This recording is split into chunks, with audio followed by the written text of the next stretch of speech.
Big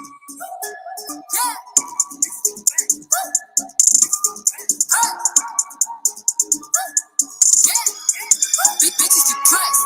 They know how I'm coming with bitch in the flesh. Who the fuck she gon' check? She be talking that shit talking out of her neck. Put blood on her dress. Bitches think that when they see Cardi step in the spot. Said that you bought it, we know that you not. I'ma pull up on bitches as soon as I drop. Bought a new board, now I could be got. Big bitches in my business, they tryna plot. Hoes poppin' shit like they hot, but they not. Just blood at the wrist, the panic, the watch. Niggas keep flexing, we know what you got. Cardi the hack if they game in the knot. Fucking your nigga, I got him on light. Just go bang, bang like I'm chopping them chops. Shit, I'm in love with the box. You said you gon' take it, bitch, you got me chopped. They throwing shit cause they see me on top. To that bitch who pull up, I'ma send you the top. Press, press, press, press, press. Cardi don't need more press. Kill them all, put them hoes to rest. Walk in, bulletproof vest. Please tell me who she gon' check. Murder scene, Cardi made a mess. Pop up, guess who, bitch? Pop up, guess who, bitch? Ding dong. Must be that whip that I ordered. And a new grip for my daughter. You know a bad bitch gon' spoil. I got one in New York, need one in Georgia. New Venom truck is a quarter. My money still long like weed. Pussy still wet like Florida. Everyone jump on the floor. She was talking, but not anymore. Next to your bitch like a door. You shop like a ship from New York. Done with the talking, I'm up in the violence. Ask anybody, they know I'm about it. Hashtag with that old ass. Fuck around, we gon' start in the challenge. I come in this bitch and I'm strapped up and ready. Right on that dick like I'm Cardi and Jetty. Fuck it, you grip it, don't go to no telly. I sit on his face whenever I'm ready. Whoa, bitch, I'm a freak like Greek. Got the biggest house on my street. Oh, you little host that cheap. It's talking about the penalty. Press, press, press, press, press. Cardi don't need more press. Kill them all, put them hoes to rest. Walk in, bulletproof vest. Please tell me who she gon' check. Murder scene, Cardi made a mess. Pop up, guess who, bitch? Pop up, guess who, bitch?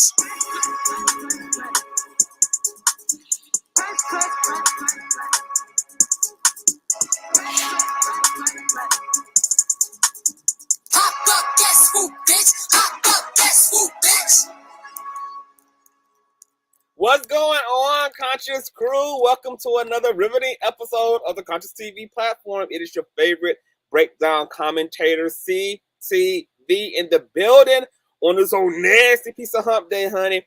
Of course, I had to start the intro music off with Miss Cardi B, since she's going to be the woman of the majority of the fucking hour for tonight, okay? You guys know that I'm going to be opening up the link, dropping the StreamYard link for you guys to come in and chime in on all that's been going on in the motherfucking world, girl. All this niggerment and devilment that's been happening and transpiring out here in the metaverse and things, okay? But before we even get into the meat and the potatoes and the minutia, as my boy YB would say, go ahead and give me a nasty piece of thumbs up, okay? If you don't do nothing else for the kingdom, girl, thumbing up, it don't cost you motherfucking nothing. It's something that amplifies the kingdom's visibility. It allows YouTube to recommend the content and the platform so that folk can know when the king is kinging, and go ahead and hit and subscribe to the platform to further our influence out here in these viral streets, okay? Now, as I just said, if you're new here, go ahead and subscribe, because if I like it, bitch, you're gonna motherfucking love it. And everybody needs to make sure that their notification bell is set to all, because you never know what day or hour content is going to be contenting from the platform. And if you want to press the gas a little bit further, share out to your churches, to the funeral homes, girl, to your neighbors, in the family thread, girl. Tell your spouse all about me, because it's going to be a key. Now, I do have somebody joining me today. This is a familiar face. He's going to be helping me to rummage through the drama of our lives today. You guys already know who he is. It is the one and only Knockout motherfucking Media. Hi. Hey, whoa, hey, what's up? What's going on, guys? What's going on, CTV's crew? Hi, thank you for joining me tonight. Thank you for having me.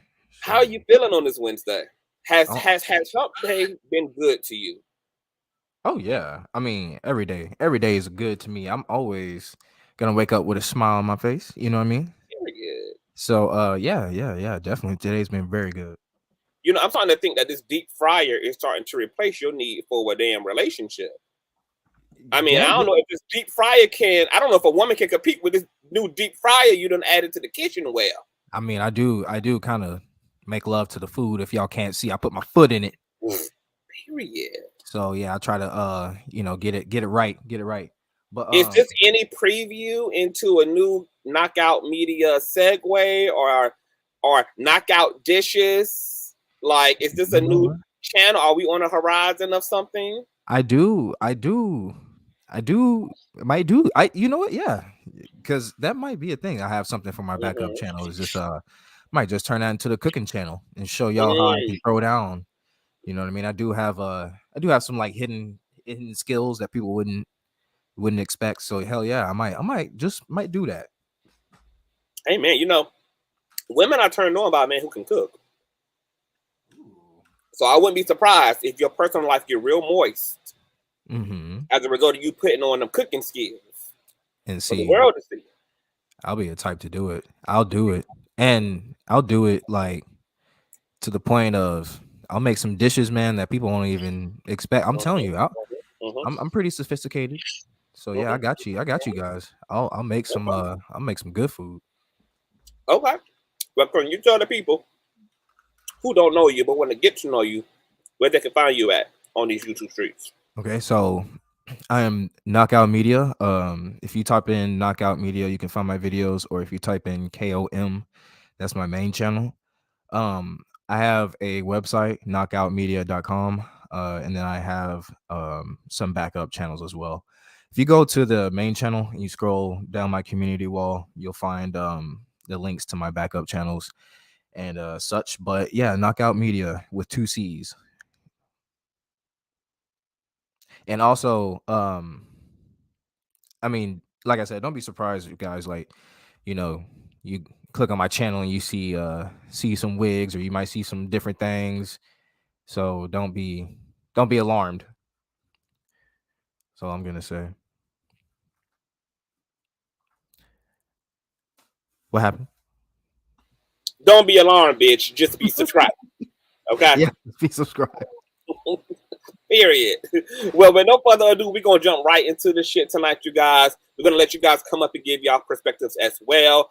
Let's run this motherfucking intro, and then we're going to get back into the motherfucking heat for tonight. Okay.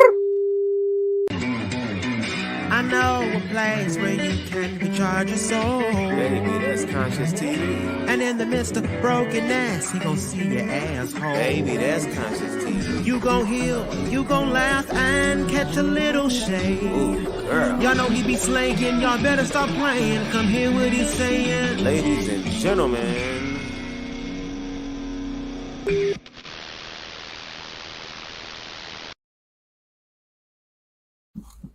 So this Cardi B and Tasha K situation is so interesting, Knockout, because you know, for us, this situation probably is closer to home than it is for the average person.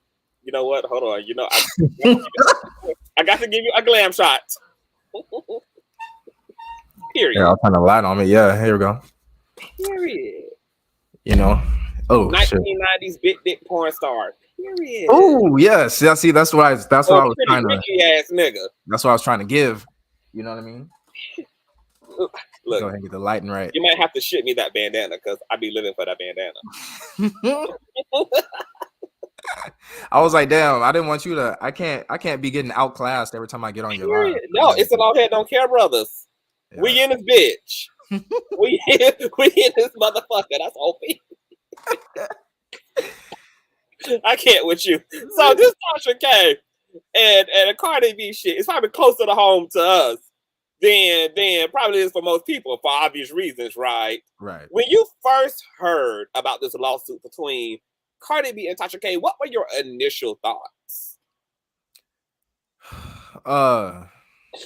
Well, I mean, coming from like a commentator's standpoint, I thought that it was very much like Tasha K has a situation going on where she's very successful in her commentary, right? And people want to hear what she's got to say. A lot of people want to hear what she's got to say. Now, she is responsible for the stuff that she does say. You know what I mean? So there is like a sense of accountability that she has to take if she's going to be spouting off crazy shit. But I don't think Cardi B was wrong. I mean, in the case of like not pulling up and beating her ass and then like actually taking her to court or whatever, and so be the case. But still, Tasha K is gonna do what Tasha K wants to do. You know what I mean? Mm-hmm. And I think we've seen that, right? Is like with this platform and really with the whole First Amendment thing, it's really hard to censor somebody from speaking about you. But there's also, I guess, a course of action that you can keep taking as long as you are willing to bankroll that course of action. But Mm-hmm. I mean, to be honest with you, I honestly think Tasha K was wrong. I mean, for the things that she was saying, because I wouldn't take it as far as what she was saying. Mm-hmm. I mean, when you're starting to dive into somebody's personal life like that, it's like a boundary that you don't cross, I think. And her as like a blogger, as a journalist, whatever she wants to call herself, it's like, she did cross the line, but obviously it gave her clout. So Mm. no. I don't know. I really don't know. I mean, Mm-hmm. I really, it's hard to put a finger on it because again, I'm coming from like a commentator's standpoint because like I don't want to condemn her because in essence I kind of do the same shit, but not to that degree. You know what I mean? Okay, so you don't feel you slander people per se? No, and like that's the thing is like I feel like if say if Cardi B had a situation and Tasha K is giving commentary on it or shedding light on it or whatever, it's different to like show Cardi B doing this rather than like putting things on Cardi B that you can't prove or that you can't show receipts of Mm-hmm. per se, if that makes sense. Mm-hmm. Like I mean, just and we see that with again, that kind of hits home to us because there's a certain person that was doing essentially the same thing and not providing any type of receipts or legitimate receipts and did that for 2 years. So Mm-hmm. Mm-hmm. Do you feel like Tasha was malicious in her rhetoric against Cardi, or do you think she was just being an entertainer, a salacious one at that? both. Both. Because of how large her audience is, she has to retain some type of character. Forum. Yeah. And like the thing is like Tasha K is known for her, I don't want to say her mouth, but it's like I guess when she gets to going or whatever, she has a certain way about her. So it's like when she starts going, it's like of course her fans are in some way like enabling it or encouraging it, I would say. Mm-hmm. So even though there are some people there might be saying some things about her, like they're not going to be all out correcting her, like critiquing her on how she was saying about Cardi B. She's going to still have to like adhere to her fan base and how they expect her to respond, I guess, or to react, if that makes sense. Gotcha.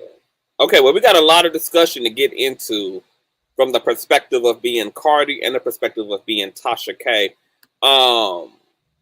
Everybody knows that Tasha and Cardi B were involved in a lawsuit.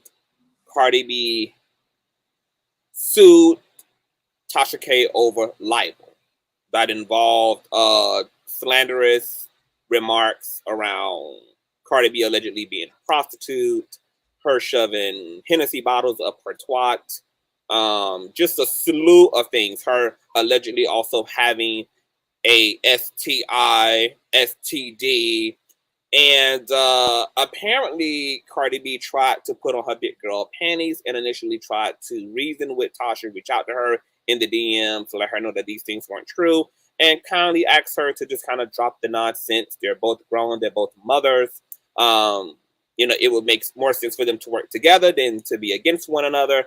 Tasha K did not want to oblige that for whatever reason, and this led to Cardi B ultimately suing Tasha K in federal court and being rewarded with $4 million. Now, there's been a lot that has happened since this initial judgment.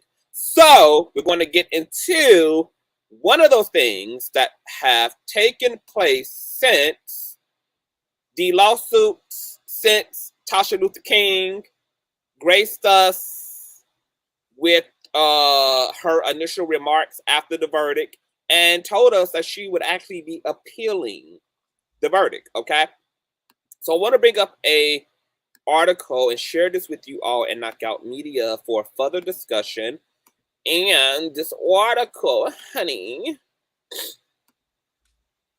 is from, let's see here. This is from aceshowbiz.com. And it's captioned, Tasha K files appeal after admitting she doesn't have money to pay Cardi B $4 million in her libel suit. Okay. It reads that Latasha Kibi, aka Tasha K, is not giving up just yet, refusing to pay Cardi B $4 million despite losing her battle in their libel case. The blogger officially filed an appeal against the judge's ruling. Quote, the above-named defendants, Latasha Kibi and Kibi Studios, LLC, appealed to the United States Court of Appeals for the 11th Circuit from the final judgment entered on February the 17th of 2022. The filing read, according to Radar Online, quote, respectfully submitted this 17th day of March 2022. Tasha previously admitted that she doesn't have $4 million to be given to Cardi. When speaking to All Black Social Society in February, she confessed, I ain't got it. Listen, I ain't got it. Don't ask me for no money. I ain't got it, bitch. Quote, we have business things in place to take care of things like this. The Appellate Court and Supreme Court is in process right now. Tasha went on explaining what Appellate Court is for. Who's trying to pay $4 million? Okay, so it goes on to read that the WAP hitmaker first filed the defamation lawsuit in early 2019 over the latter's claim in her vlog on UnwineWithTashaK YouTube channel dedicated to celebrity gossip. At that time, the vlogger described the female rapper as a drug-using prostitute with HERPS. Tasha then fired back by filing a $3 million countersuit alleging that the Grammy-winning artist publicly defamed her, which led to her receiving death threats. Unfortunately, the judge dismissed her lawsuit. Tasha eventually lost the case on January 24th after she was found liable on 3 separate claims for defamation of character, invasion of privacy through portrayal in a false light, and intentional infliction of emotional distress. A judge then ordered Tasha to pay Cardi $1.5 million in punitive damages, $1.3 million for her attorney fees, and $1 million for general damages and $250,000 for medical expenses. Unsurprisingly, the wife of Offset was satisfied by the judge's decision. She gushed in a statement to Variety afterwards, quoted, after almost 4 years of repeated libel and slander against me, being able to walk away from this victorious brings me great happiness. I appreciate Judge Ray for conducting a fair and impartial trial. I am grateful for the jury and their careful deliberation over the past 2 weeks. Okay? So Tasha K is currently in the process of filing her appeal, and she may in fact be granted one. Okay? In that grant, it could reverse everything that was done in the initial verdict. Okay? Now, since Tasha has went on to taunt Cardi B with I ain't got it, baby. I ain't got it. She's even come out with I ain't got it merchandise, baby. I ain't got it t-shirts. I ain't got it mugs, baby. I ain't got it. This has pissed Cardi B off to the highest festivity, and Cardi B is doubling down on the judge's verdict by also enforcing or demanding that the courts reinforce the judgment and have Tasha K also remove the slanderous videos from her YouTube platform, which she still has up, okay? So we're going to read this article from undercover.fm, and it says, Tasha given strict orders to delete all Cardi B slander videos and never to repost again. A federal judge on Monday, April the 4th, okay, which was only 2 days ago, issued an order to YouTube, Tasha K, to yank down over 20 defamatory videos about Cardi B and also gave her ban on ever posting about the rapper again on a range of specific subjects.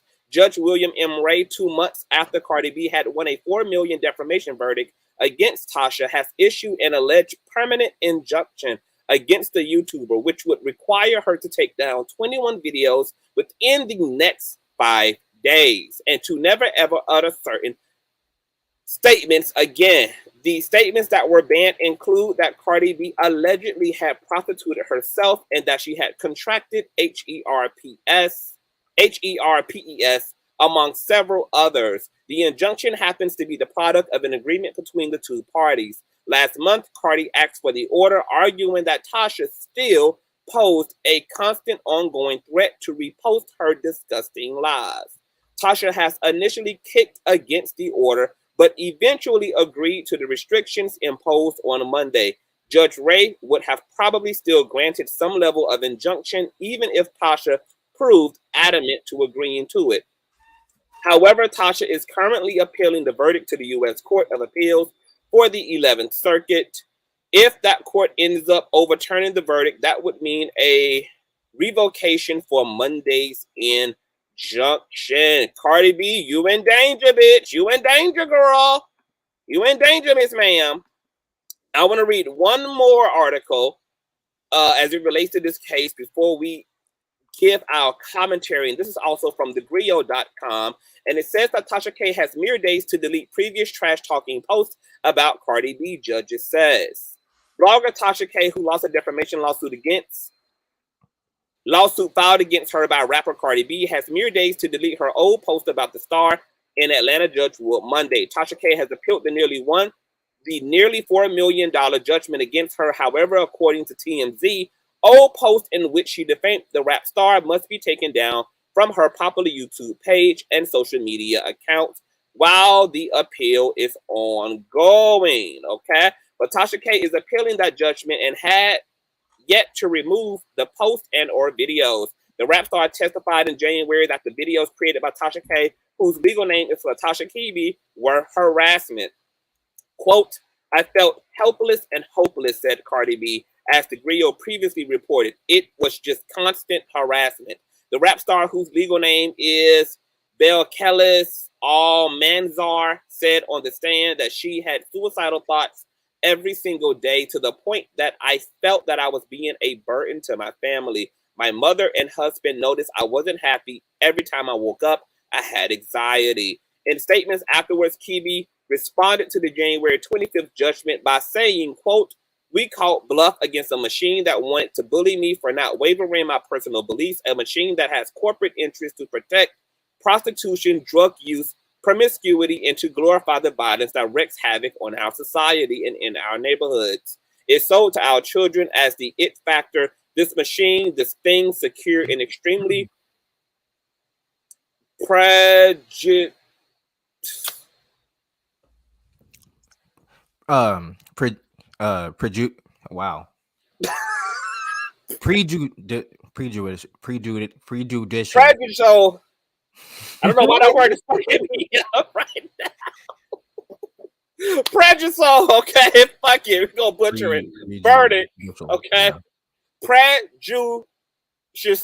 Dishal, yeah. The verdict.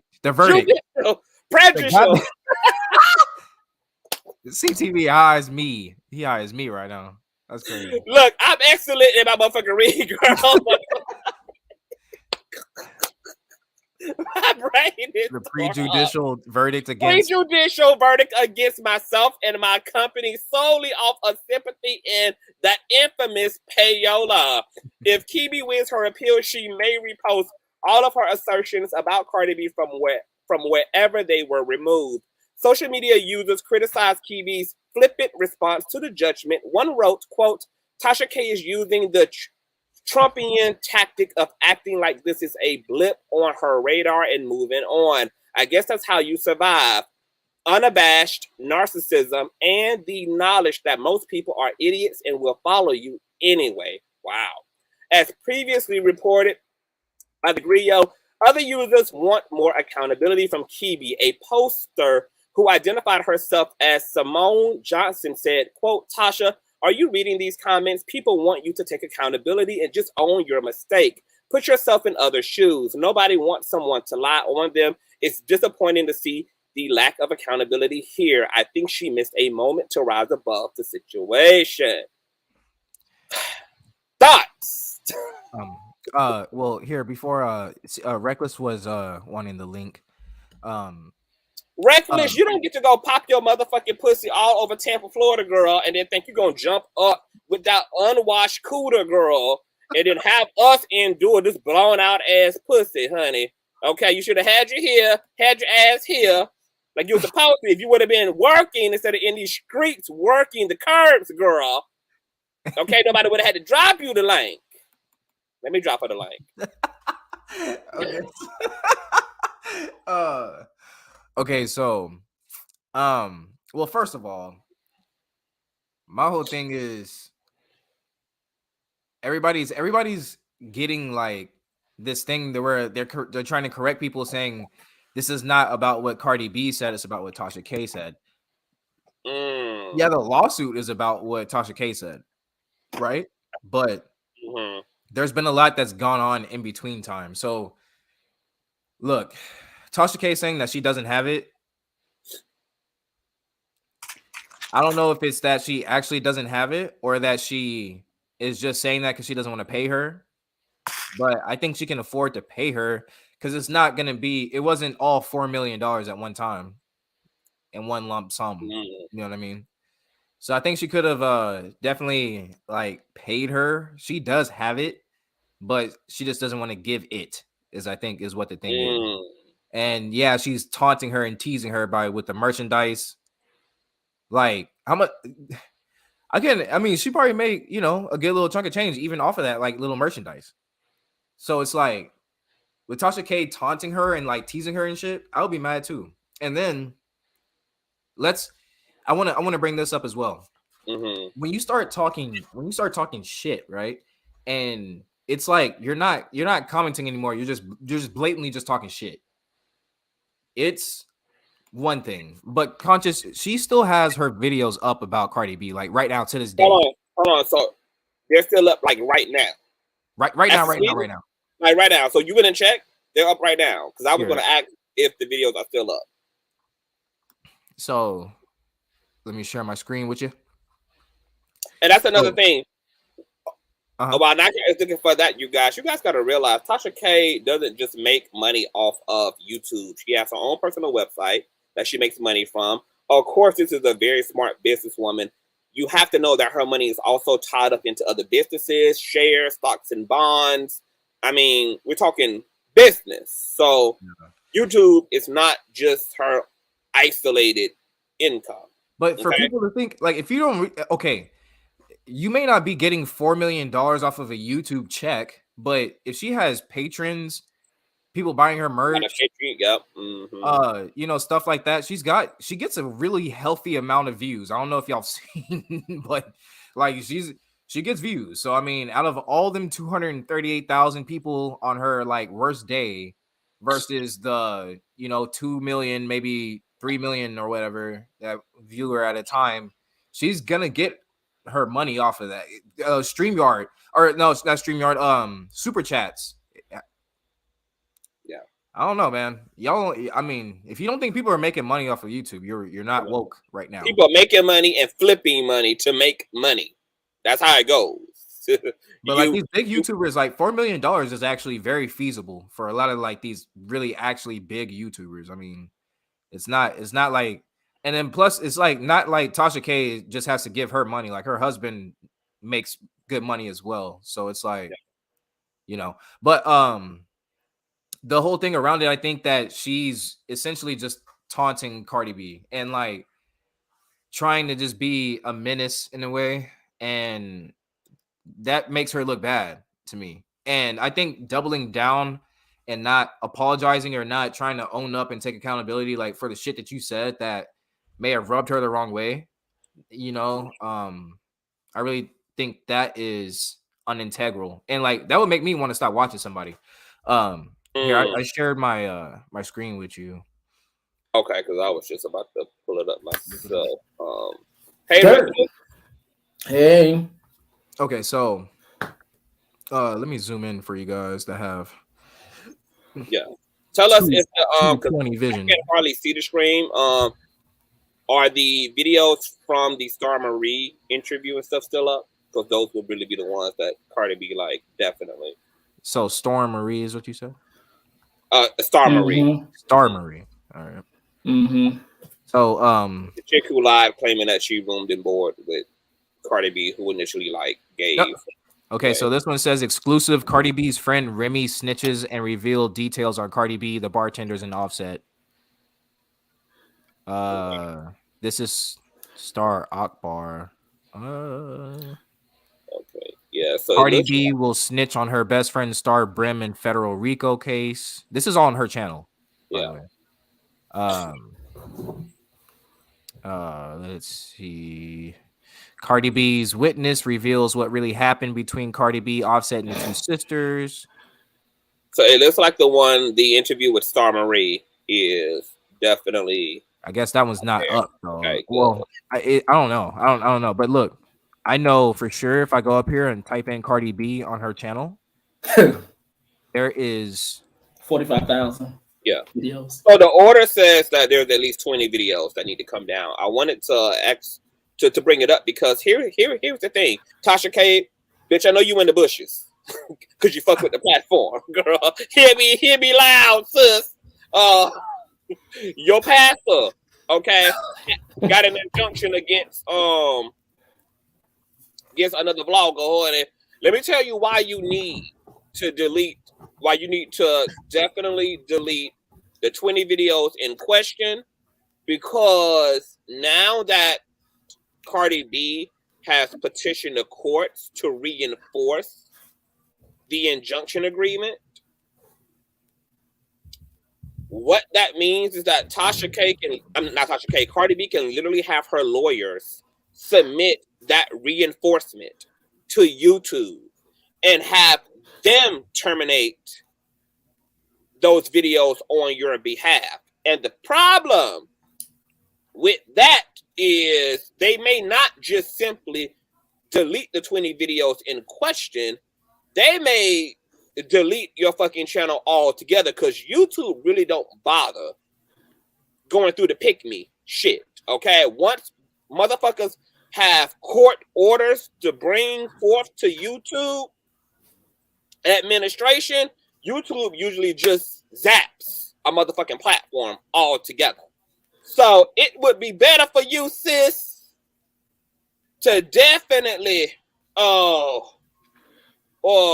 delete those videos in question, because your entire channel can literally be in jeopardy. Okay. On top of that, it also seems that your appeal is also contingent upon you honoring this agreement as well. So if you're serious about your appeal, sis, and you're serious about your YouTube channel, sis, I wouldn't want you to risk it, honey. I would go ahead and be compliant with the judge's motherfucking orders, okay? And just wrap all that shit up, fight your appeal, and then if you are victorious, honey, you can reinstate all your shit and make Cardi B have to eat it, unfortunately. Now, I'm also upset with Tasha K, because I told this bitch from the jump that she should have faked her motherfucking death, okay? She could have been living in the Congo with her husband and her kids by now, living off of good American dollars converted into Congo euro, Congo tokens and shit, girl. I told her all she had to do was drive the Kibi family van over a damn cliff, bitch, have a patch of everybody's hair in the vehicle upon it exploding at the bottom of the cliff, so that when the forensics investigators found the vehicle, girl, they could assume that the bodies were just incinerated and obliterated in the damn explosion, but could use the hair follicles to identify that all 4 members of the Kibi families, baby, died in this devastating murder-suicide, girl. While you and the family was actually on a damn banana boat, baby, paddling it back to Africa, girl, for the rest of your living. But nah, Miss Tasha K didn't want to receive that advice from a bad bitch, baby. I had to tell her, baby, that was the surest way to get Miss Barty off her motherfucking asshole. Now, what you got to say about this Reckless? Tasha wrong, and she knows she wrong. She just too deep in at this point. That's basically what I think about it. So she's just not gonna let it go. I feel like she should, but I think that she's just too deep in, and I think that she's just not going to. But for me personally, what made me like kind of turn away from Tasha is when where she kind of knew it was false information and she still continued to run with it. I felt like, for me personally, because everybody got their own preferences. For me personally, I felt like I would have respected her more if she would have went back. Because for me, I like watching different reporters, bloggers that actually go back and actually be like, you know what? I did some research that's actually not true. That would give me more respect for a blogger. Because my thing is, I shouldn't have to question everything that come out your goddamn mouth. That's me personally, but I understand people do it for entertainment purposes as well. So right now, Reckless, look, I've been questioning on my investigative skills, my research skills and shit, right? But I've heard people say straight up lies. You know what I'm saying? Straight up lies. And you know what? I think it comes from a personal standpoint. Like, I almost want to ask if she has something personal against Cardi B. Yeah. You know what I'm saying? And it's like, is that what drives her to keep, you know, well, what drove her to keep going with the mess and with the shit? Yes. But the thing is that she's answering your question already. If you make 20 videos about somebody, then yes, it's personal. I understand you are a reporter, a blogger, you have a huge platform, but however, when you start to, and even when you're reporting it, you're purposely calling her BB, and then on top of that, you have videos where you actually admit that you didn't believe it and you were just saying it. It's stuff like that. So when you take it personal, you're going to be trying to probably keep everything so up. I feel like it's not personal, right? Because in one breath, according to Reckless, it seemed like she was admitting that she pretty much just put her career ahead of Cardi B's feelings. Like, this was working for her channel. It was working for her numbers. It was working for her brand. So because she didn't even believe it, because she knew the shit wasn't true, didn't even care that it was true, but it was benefiting her to maintain this posture toward Cardi B. The thing is with that is that, yes, I understand it may work for your channel, but however, like we always say, this is all about energy. What you do, especially if it's not pure and the intention that you have behind it, yes, you're gonna, because of the times that we live in, especially the area that she's in, when it comes down to media and having that shock value and having all that woo wow exclusive, you're gonna get to the top. But however, my question, how hard is that fall going to be at the end of the day? So yeah, it can work for you. You can get so far, but however, everything comes with a price. Now, however, if you have the $4 million or $4 in your pocketbook to cover that price, because you most definitely scanned a lot of things like apples, oranges, tomatoes. Now it's time for you to not be able to use your EBT card. Now we want to see some cash come to the front. Do y'all feel like Cardi B gave Tasha what she wanted by actually paying Tasha this level of attention? Because now Tasha K has Bluetooth into Cardi B's history and algorithm for the rest of Cardi B's life. Tasha K will always be known as the blogger who had this massive litigation with one of the hugest, most sensational figures of the 21st century. That was a massive opportunity for an entertainment blogger who is not predicated upon having a moral stance per se, because most entertainment bloggers don't. Most entertainment bloggers, it's a very superficial world based upon views, clicks, numbers, revenue. Kind of like the newspaper bases a lot of its tactics and attention whoring on negative news. Who was killed? who's being invaded, who's being exploded, what politician was found guilty of looking for child pornography in his office, what politician had a male prostitute in his office. Like, it's all predicated upon making money off of the low vibrating, fear mongering nature of humanity.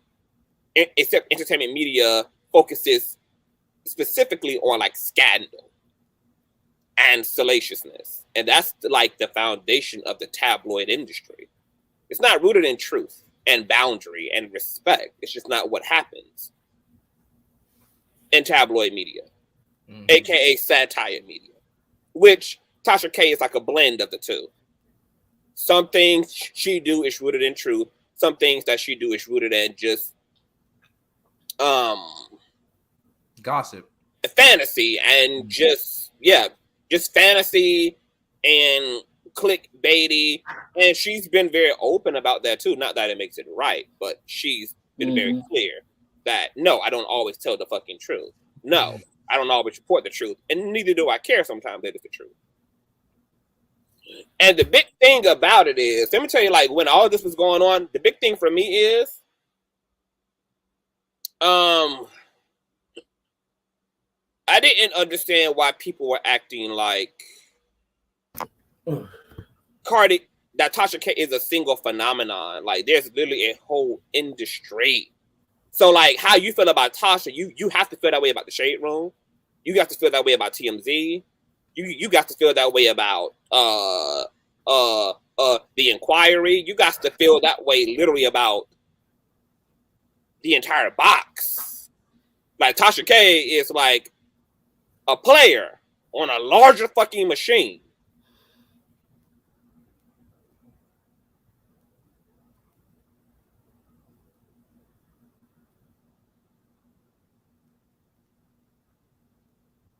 So, and yet these are all the people who shade and want to see Tasha K destroyed, the same people who still visit the Shade Room and still visit TMZ and visit all these other celebrity gossip blogs for the tea.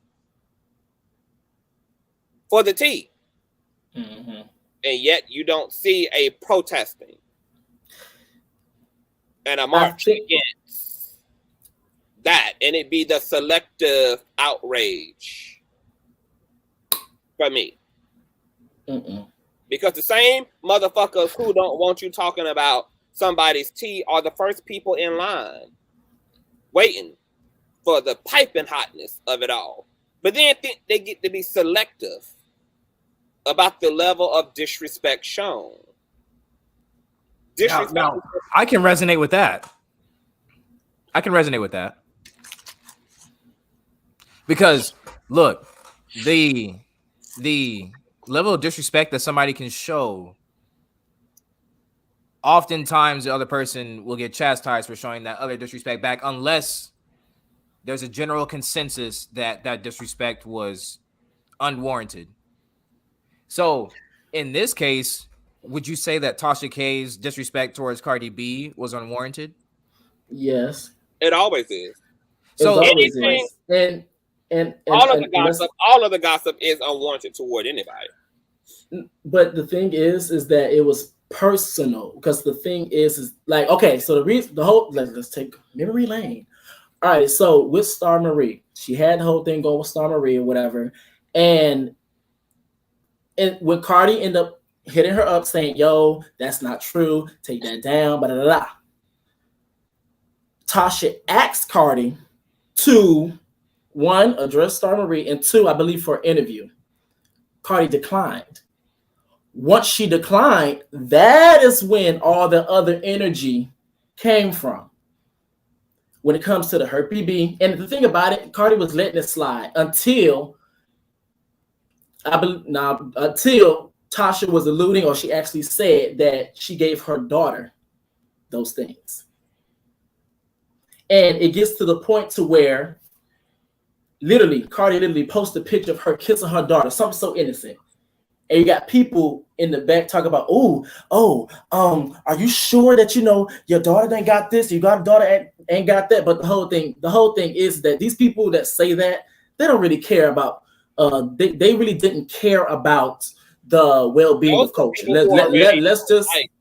Those are people who exactly, already don't like Cardi B to begin with. But why? exactly. Why bring up But somebody's kid? however, but here's the thing. But however, the thing is that you pushed a lie that you said out your own mouth that you know not to be true. And then on top of that, yeah, you're right. I can't get everybody, but however, since you the face, let me tag your ass up real quick. Yeah, I understand. Yeah, I can't get this person. I can't get the people in the comments. But since you the one that's really making it well known to jump in the ring with me, let me just tag you up real quick. And also on top of that, yeah, I could cuss, I can do all that. I may have my moments where I still may cuss you out, do all that. But however, let me go the route that people have always suggested, like people have always told me to go. Let me go the legal way now. Well, I mean, I think when you're starting to bring up somebody's family and somebody's personal life, like that for sure, like you're gonna trigger somebody. Like you're purposely doing that to trigger somebody. I don't think you'd be doing that to have like any kind of genuine concern, right? But it's like Cardi B, I think, has every reason to do what she's doing. But I mean, honestly, I think she should press the gas more. Who, Cardi B? Yeah. Because Tasha K is not really giving a fuck.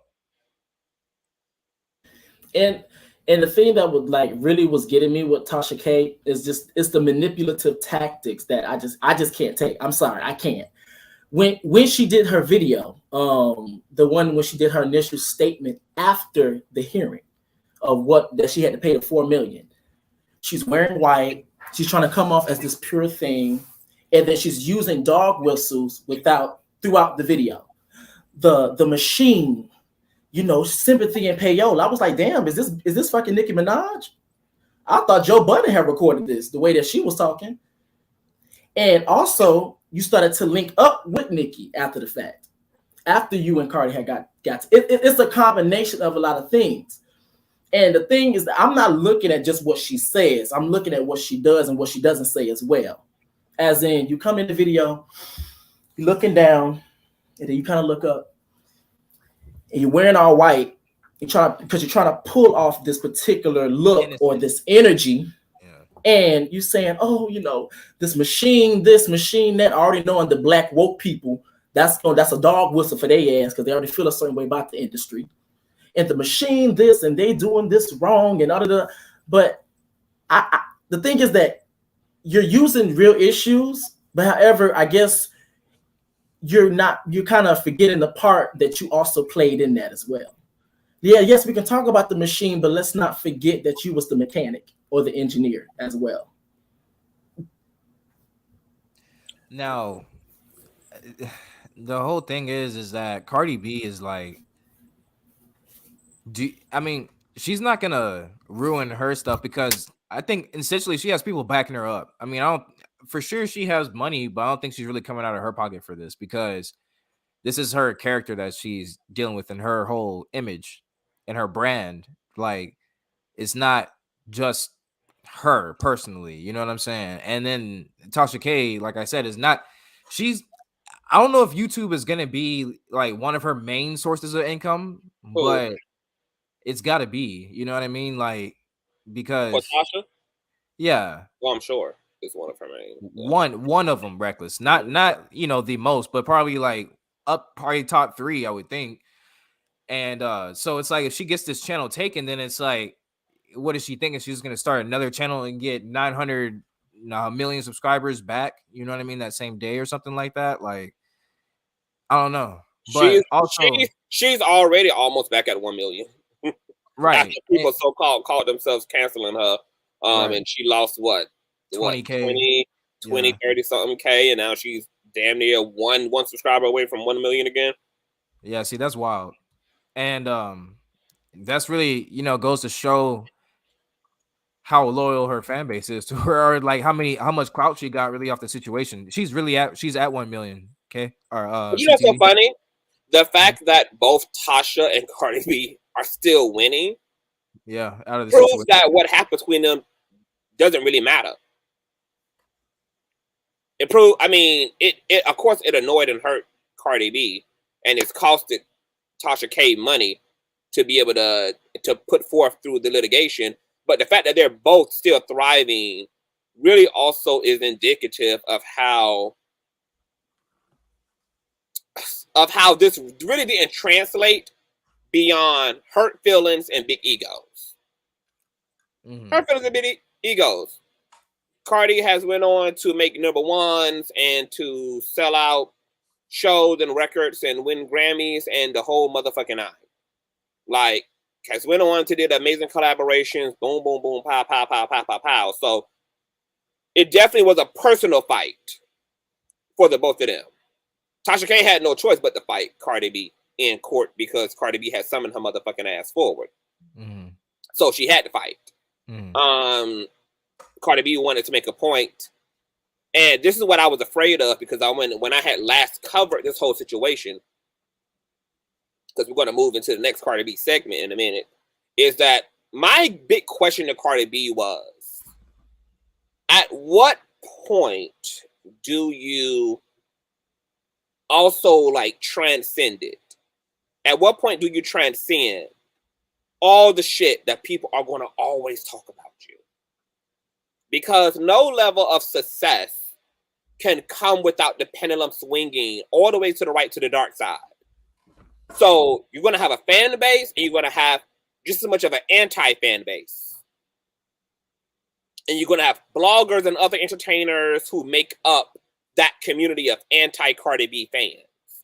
At what point do you recognize and acknowledge that ultimately peace has to come from within? Because Cardi B has reached a certain level of success that doesn't require her to defend herself anymore about personal remarks. At this point, what man is not going to fuck Cardi B based upon unsubstantiated rumors around her sexual health? Nobody. These niggas fuck turtles behind dumpsters. Okay? These niggas get their dick sucked by the family dog.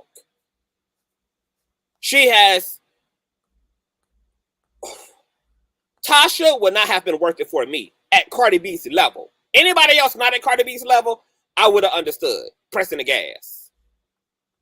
But Cardi B has an exceptional visibility and she has an exceptional level of success. She has an exceptional. This isn't like regular fame. As she's also said in her music, this ain't regular rich either.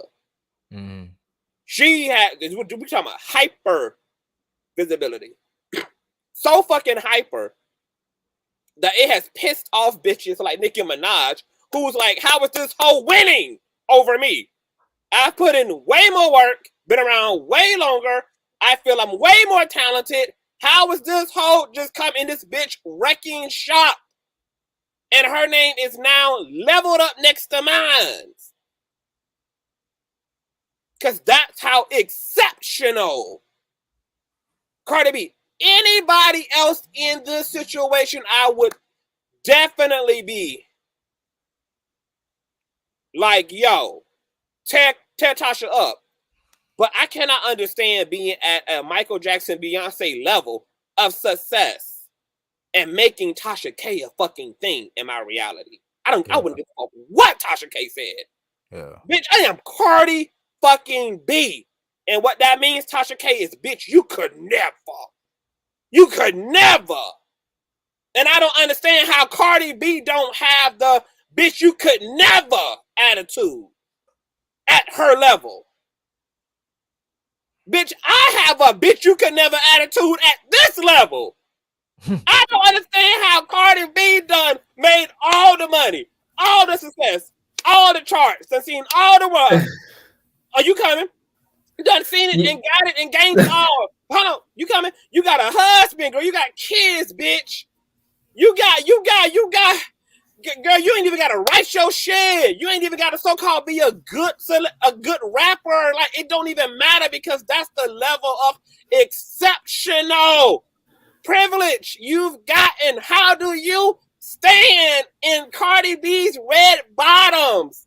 And you to this day don't have a bitch you could never attitudes. How can it not happen? The fact that Cardi B is still slanging and banging on the internet to this day, as if she is some up-and-coming, struggling, raggedy-ass artist having to suck dick and sell her album on PayPal. Like, why you, like, this is, Cardi B to me is a prime example of, you can take the bitch out of the insecure environment, but you can't take the insecurity out of the bitch. You can give an insecure motherfucker the whole world, girl. You can give them the whole motherfucking universe, girl. You can give a motherfucker big titties, big ass, fill their pockets up, give them generational wealth, give them kids, give them a husband, give them all the motherfucking success and accolade on the motherfucking world, and they'll still be an insecure ass-minded bitch. Nothing will never be enough when the insecurity is up in here. It ain't out there. Oh, God. Jesus. And I just want to know how she ain't reached transcendence specifically for Cardi B. I would expect Jasmine Sullivan to be tripping. If she was in Cardi B's shoes with Tasha K, I would expect Tinashe to be upset. If she was in Cardi B's shoes with Tasha K, I would expect Dej Low to be upset if she was in Cardi B's situation with Tasha K. But Cardi B is literally in the elite category at this fucking point. How can Tasha K reach you? How? Even with the most disgusting shit Tasha K can say to you at your height, how is she? And you know why she can still hear Tasha K? You know why Cardi B can? Because Cardi B still down here with everybody.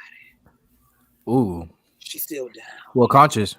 Her seat is up there, but her body is down here with everybody. Her mind is down here with everybody. Her self-esteem is down here with everybody else's. Go ahead. I'm gonna shut the fuck up. Well, Reckless, before you go, conscious, you know what made it relevant? What? Your mentor essentially did exactly what you said. But on our level, as far as not going down to the trash and being on a way higher level. But I just wanted to, insert that and make it a little bit relevant. But go ahead, Rick. That's what I mean. Even my mentor ain't Cardi B yet. Even he ain't Cardi B. I would expect my mentor to sue a nigga like he did. He should.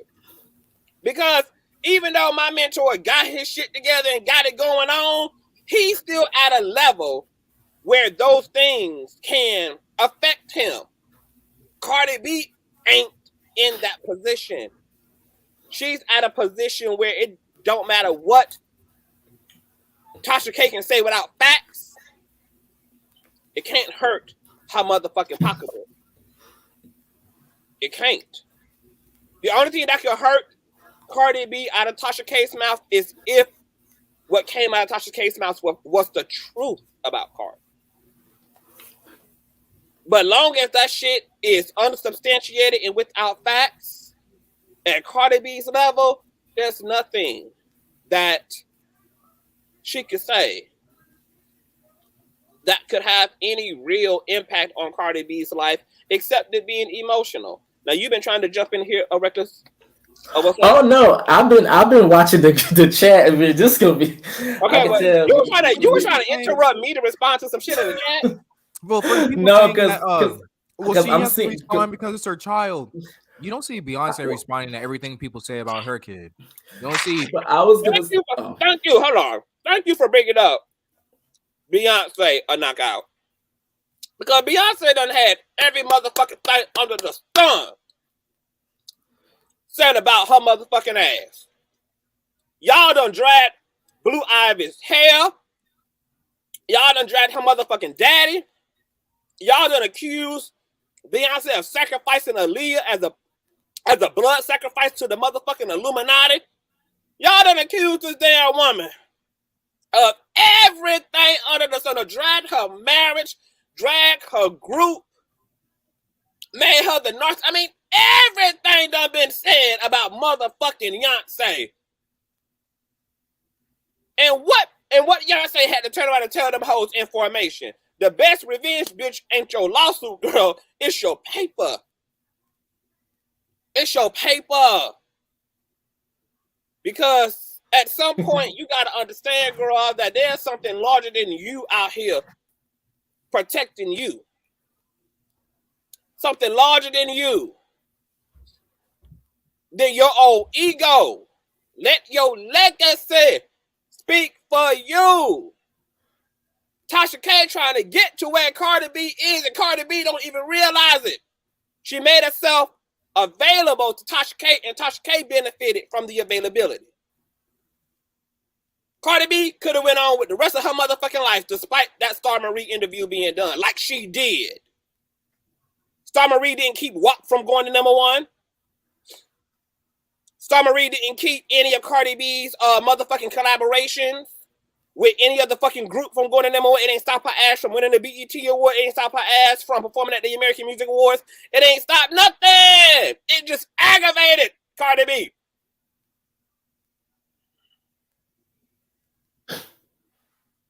Yo nigga who you gotta fuck every night know you ain't got the H word.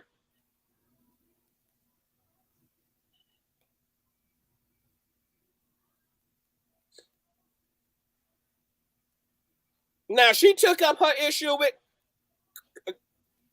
Cardi, with Tasha. Fine. But girl, at your level, and then only 4 million? She damn near spit that much to sue her ass.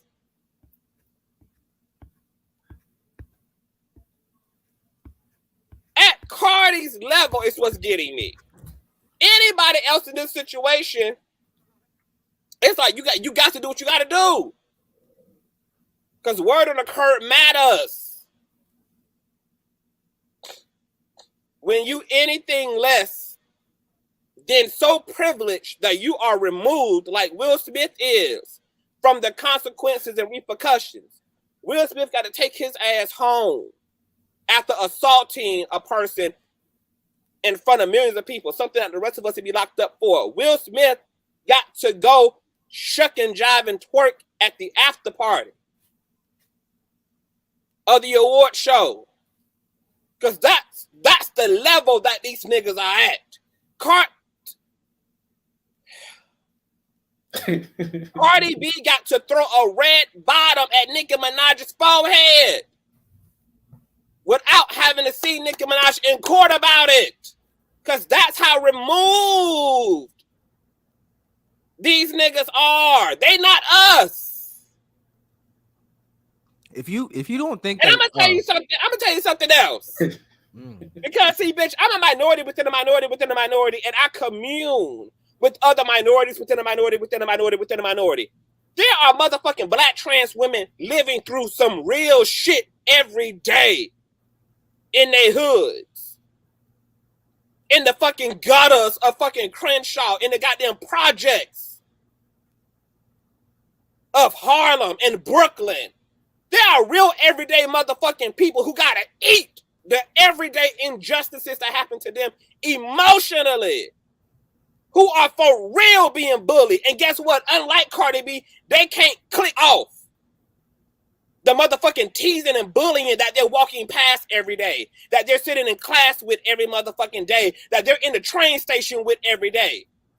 They don't get to choose whether they adhere or witness a motherfucker bashing them every day. And I know gay men and gay women and trans persons who walk this earth every fucking day enduring bullshit from their fellow human beings who got a better self-esteem and got their motherfucking head on right and who focus like a motherfucker who onto their bag. And Cardi B is sitting this fucking high above the rest of us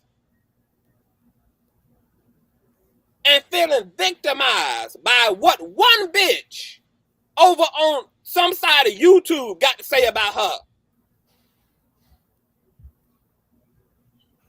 It seems like all the money that Cardi B spent suing her, Cardi B also need to pay for a motherfucking self-esteem coach. And I'm not saying that the things that Tasha K said were fucking ugly. They were fucking ugly. They were fucking disgusting. And if Cardi B would have wanted to go upside Tasha K's motherfucking head, it would have been justified.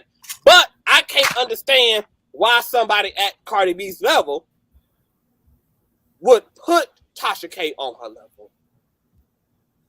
That just don't make no sense to me. Not at Cardi B's level. No. If this was just a Cardi B who was on Love and Hip Hop, who hadn't got her big break yet, you know, she was just a regular social media influencer, regular reality star, I could get it. It's fair game. You're going to feel that shit for real.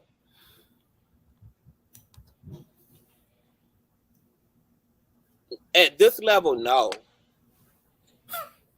If Obama and Michelle could live through all the shit said about them, said about their family, said about their children for 8 years,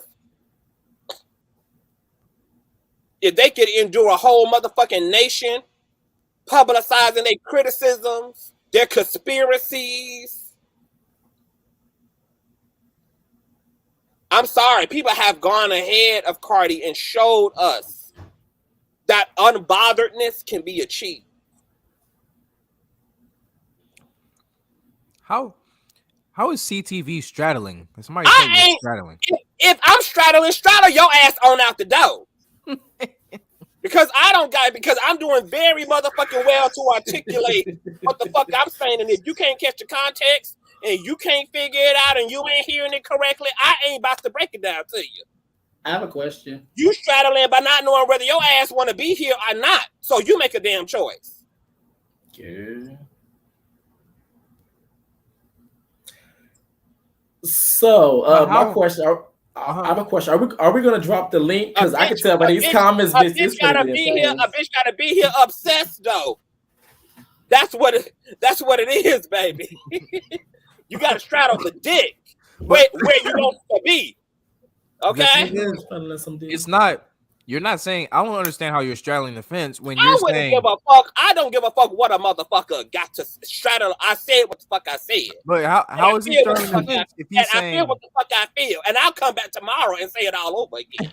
But how is that? I don't understand. If you're saying that Cardi B is on a level of ignoring the small YouTuber, in her.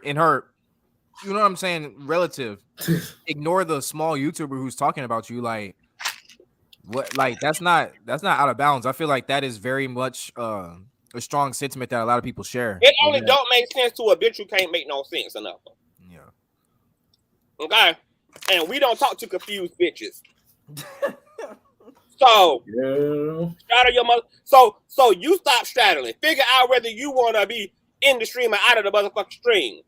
Because I said what the fuck I said. Okay, now if you ain't got the IQ and the comprehension and the motherfucking intellectual capacity, okay, if you're not keeping the context together regarding what I'm saying, that is your motherfucking issue, not mine. I don't give a good goddamn what you call. Because once again, I plan on coming back tomorrow and saying it again. Tasha K is not huge in the gossip blogging world. She's big on YouTube, but in like as far as like TMZ relative to Tasha K, she's very much small. You have a person versus entity, right? So I mean, Yeah, she can try her best to try to be. That's why she has to be so salacious. That's why she has to be so shock jock, is because these other bigger platforms will definitely Bye, bitch. Get your take over. motherfucking ass out the stream, bitch. You ain't gotta make no announcement. Haul ass girl. Grab your motherfucking purse. Take your keys out, warm up your motherfucking car, and peel the fuck off, ho. You ain't got to make no motherfucking announcement, bitch. Ain't nobody gonna beg your motherfucking ass to be here, ho. Take your motherfucking ass on. You can't handle the heat. Keep your motherfucking ass out the soup's kitchen, bitch. Why is she angry over the opinion? Like, what? Girl, they press and then want to make the announcement, ho. Haul ass. Haul ass. I ain't your husband, ho. I ain't about to see you out the door. I ain't your baby daddy, bitch. I ain't about to come run you down and beg you to stay, bitch. I don't even know who the fuck you is. Haul ass. Fuck you talking about and gotta make a motherfucking announcement. Get your motherfucking ass the fuck on. Yeah, that's crazy. Oh, girl, I can't wait till we drop this this link, because, baby, the way these comments and this energy up here, bitch, it's gonna be, I'm here for the shit. I was thinking, okay, look, a million subscribers is a lot relative to YouTube, but I was thinking about this the other day.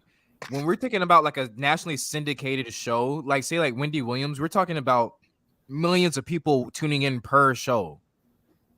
Not a subscriber base, like per show there are millions of people are watching and tuning in. So it's not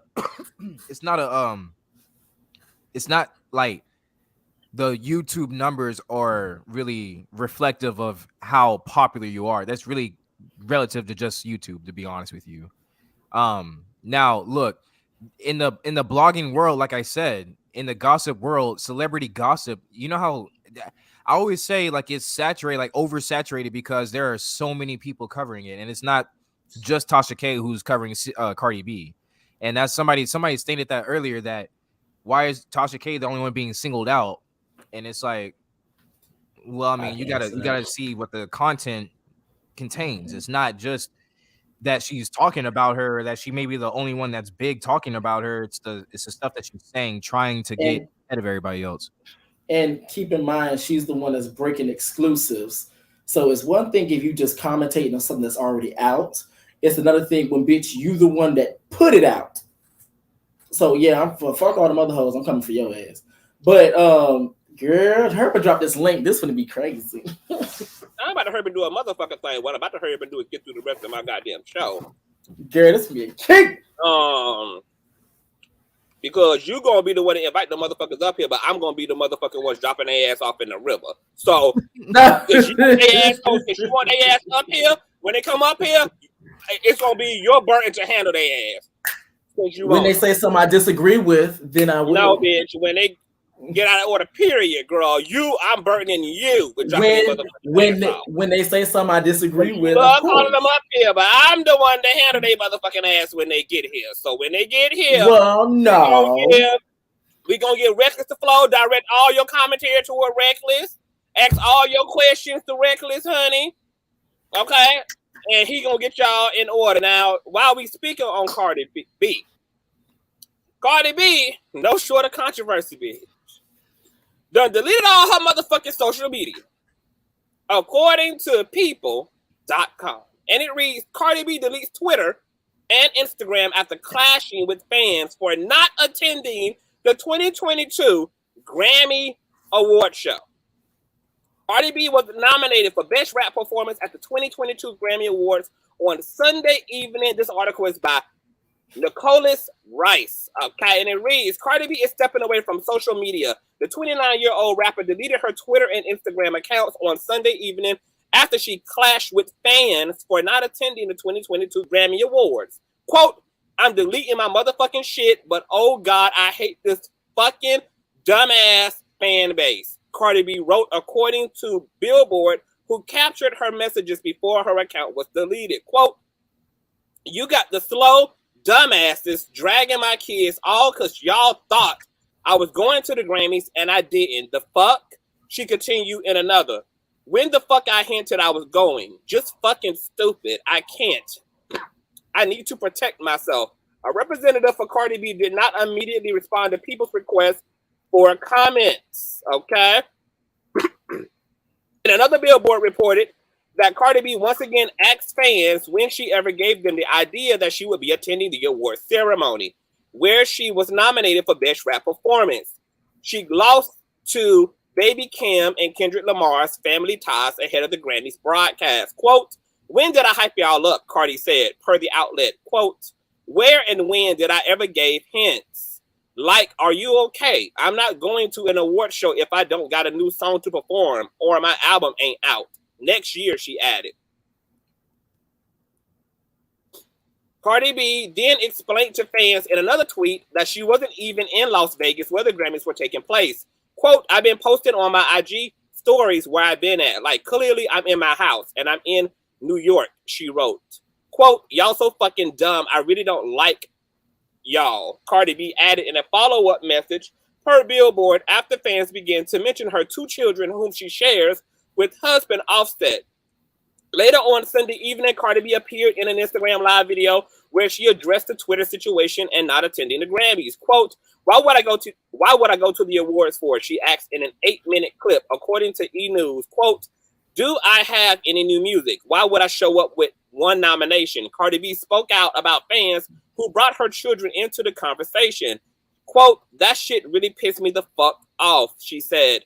"If you bring up my son, I hate you. I wish the worst on you." The mother of two also said she was busy working, which was another reason why she didn't attend the ceremony. Quote, "I don't like it when motherfuckers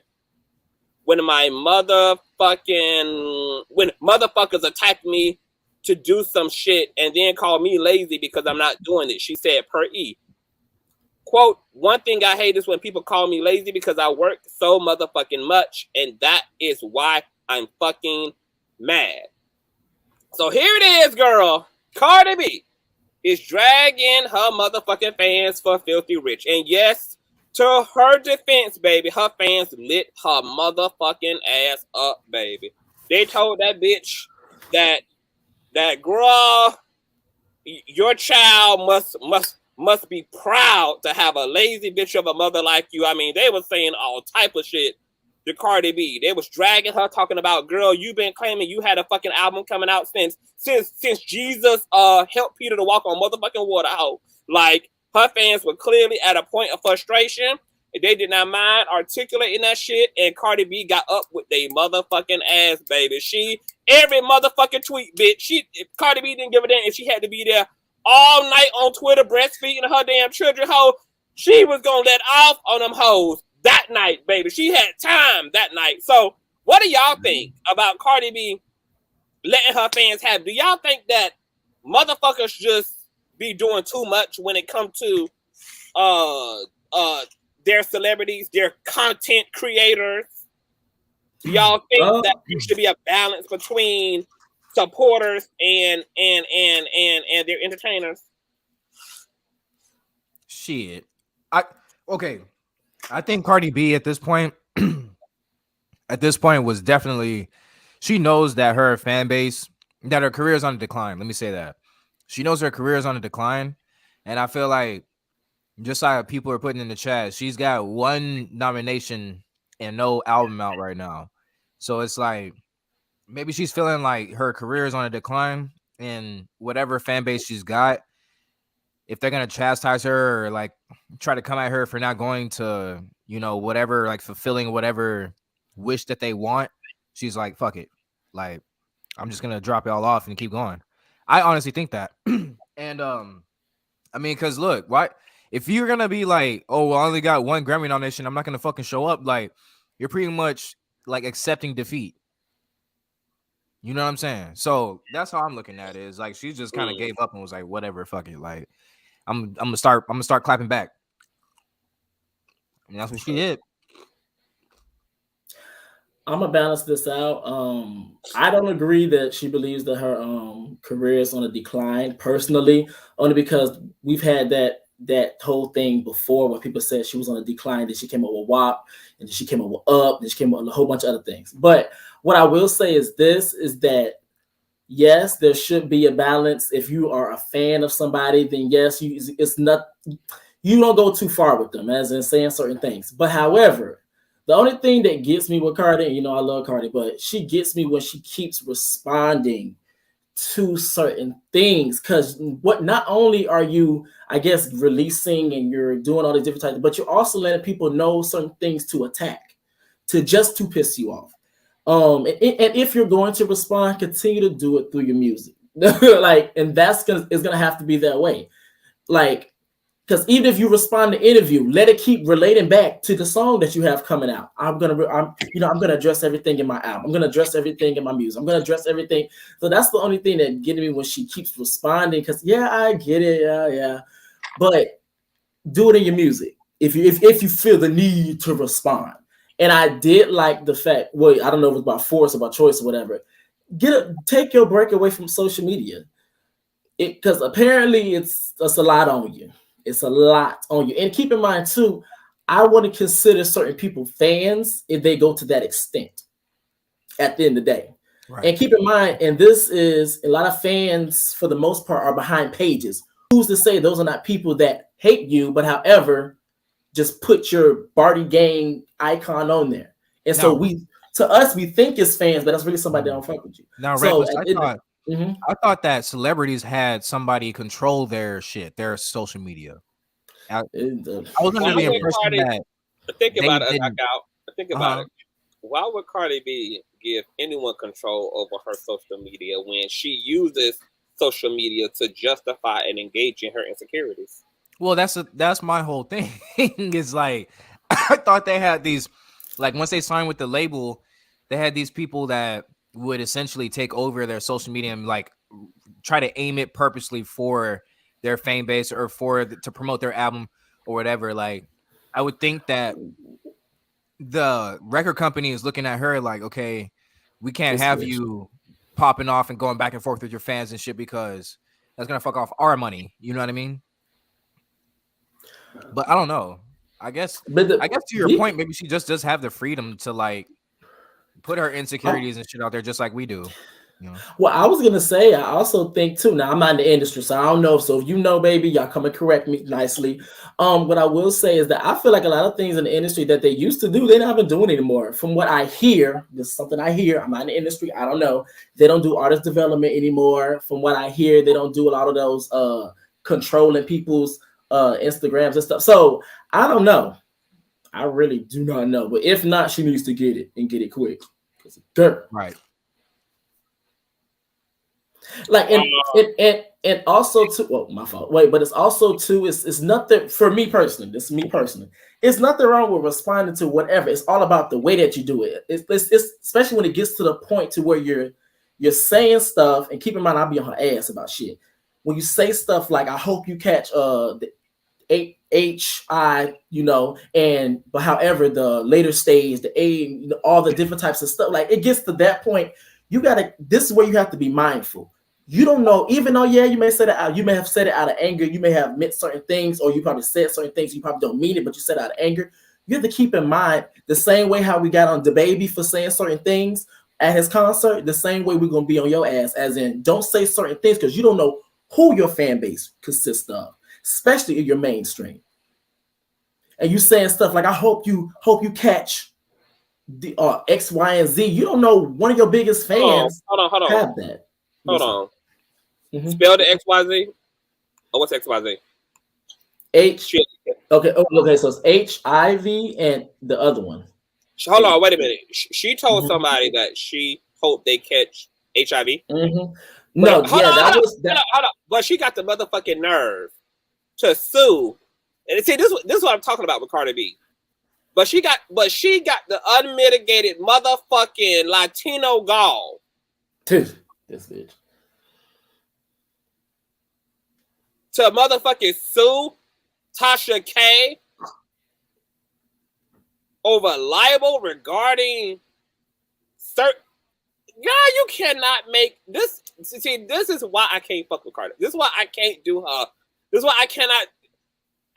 I love her music, but this is why I can't do. I can't do her bullshit. Like, I cannot do her. This is what I'm talking about. This is why I can't. Like, I can't. Like, She cancels out her own victimhood every single fucking time. So you mean to tell me there's a way that you can fuck off? I'm sorry. There's a way that you can go against your own victimhood. Yeah. You can embarrass yourself and mess up to where people won't see you as being a victim no more. That's crazy. Yeah, it happens all the time, especially out here on these internet streets. Mm-hmm. Especially on these internet on these streets. motherfucking YouTube streets, where it happens. You claim to be a victim of the very thing you will weaponize against someone else in a battle of the ego. This is why I say for everything Cardi B will argue she is a victim of, you can literally pull up her being the perpetrator against someone else in the same context. This is why I just want everybody to go into their separate. Just stop it. Just go to your separate corners. No court case, no lawsuit. No, just go. Bye. Like everybody, no, because there ain't no real victims in this situation. Like I said before, bad behaving motherfuckers holding each other accountable. Now, that just blew me. That just blew me. You welcome. But let me peel it on back to the article. I want to say, in this fan situation, I can understand. Because people will get you fucked up just because they call themselves so-called supporting you. Okay? Supporting me ain't gonna never entail you disrespecting me. Don't ever get it motherfucking twisted. Because I ain't gonna never need nobody's motherfucking support to that extent that you're gonna be under the impression that you get to disrespect me. Now, these fans, bitch, y'all worried about an album. Here's my question to the Barty game: do you have your credit score above a 700? Do you have a solid checking and savings account that will allow you to survive for the next 6 months if you were to be laid off today? Are you married? Have you produced your family yet? While y'all up Cardi B's pussy, have y'all even leveled up in your own motherfucking reality and got yourself in real life situated while you running behind a bitch who got what she want out of life? Is your life intact? Are you living your dream? Did you finally open up that laundromat? Do you finally got that family business going? While y'all worried about a motherfucker who could buy your life, what is your life looking at? While y'all berating Cardi B about why she ain't showed up to some white man's award ceremony and why she ain't producing music that's going to have you getting trains around on your ass without protection. Why? Why? Is any other Barty gangs real life set up like Cardi's?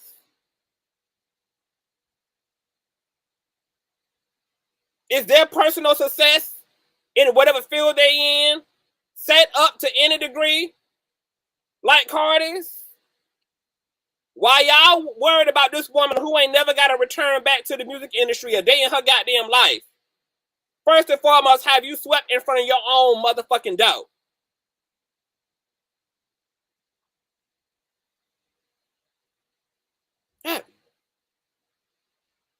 And no, I'm going to say fans, Gene, because, so there's two types of fans. You have like your sane, rational supporters who done seen the light and know Jesus. And then you got them other supporters who are absolutely out of their wicked, rabbit-ass motherfucking mind. And they got you all fucked up despite the fact that they in fact do support you like your other supporters do. And those hyper fucking supporters, those hyper fucking fans, the ones who be out of their rabbit motherfucking mind, those were the ones dragging her motherfucking ass all up and through Twitter. And I know because I have a section of my own fan base that's set up just like them, honey. They will get me fucked up and I will get with their motherfucking ass to unfuck them. I will unfuck you. Real quick. Real quick, I will unfuck you. And I give a fucks about it. Now, to Cardi B's point, this is why you should stay your motherfucking ass off the internet, girl. You can't handle the level of buffoonery that takes place on your timeline. Since you so motherfucking busy, I find it interesting that you ain't been busy enough to stay your ass off Twitter.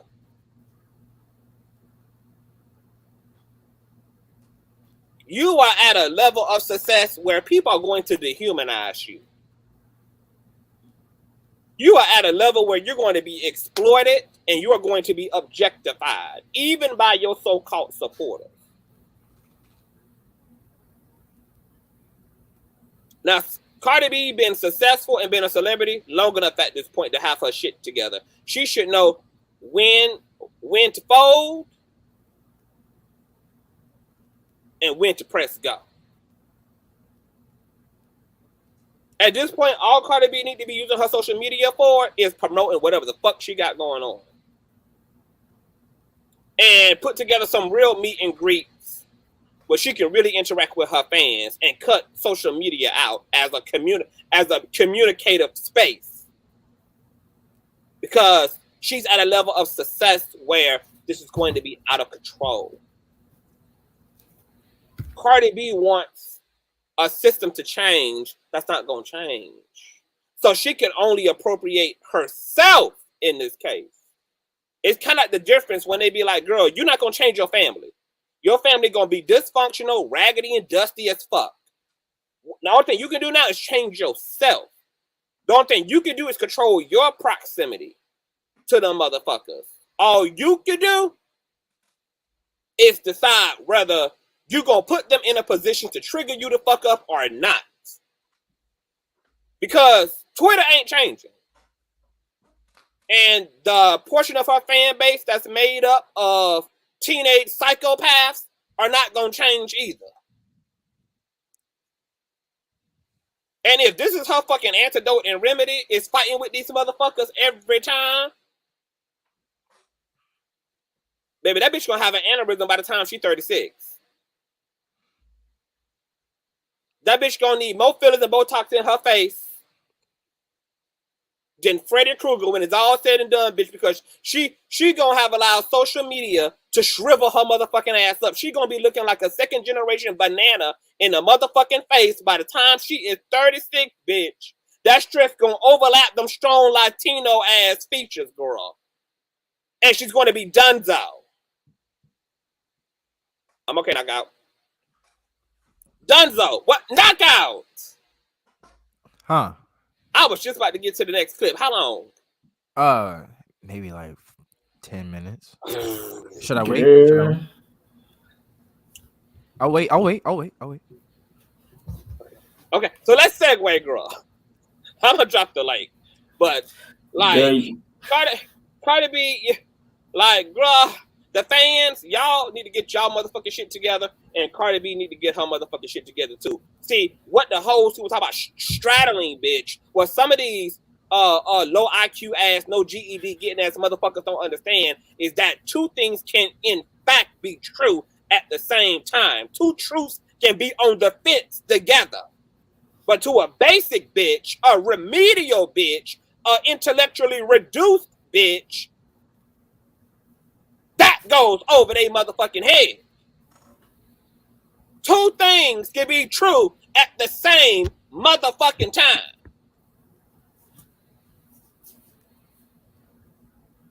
Now, we want to segue. Because Knockout is need to go get him some liquor and stuff. Speaking of justice, speaking of basic, speaking of remedial, speaking of challenged, we want to talk about rapper T.I. Rapper T.I.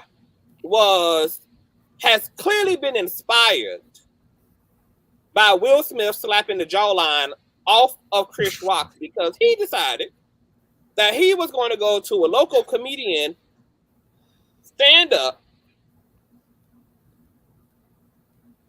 and he was going to heckle and berate and aggressively confront the female comedian who was using his sexual assault controversy as a joke, as a punchline. And he had some choice words for her motherfucking ass. So we're going to run the beautiful bean footage. Can you do me the favor, knockout, of running that disclaimer for me? Yes, sir. You want me to share the screen or just read it? No, you can just read it. Okay, so no. You can share the screen too. Okay. If you don't mind. Let me zoom in on it. Okay, so I would cam up, but too much going on. I think you only sharing the screen. Yeah, I was about to say, what am I doing? Here we go. Let me go over here and share this tab. Okay. If I can. Here we go. All right. Oops. What's going on, Sam? There we go. All right. We got it.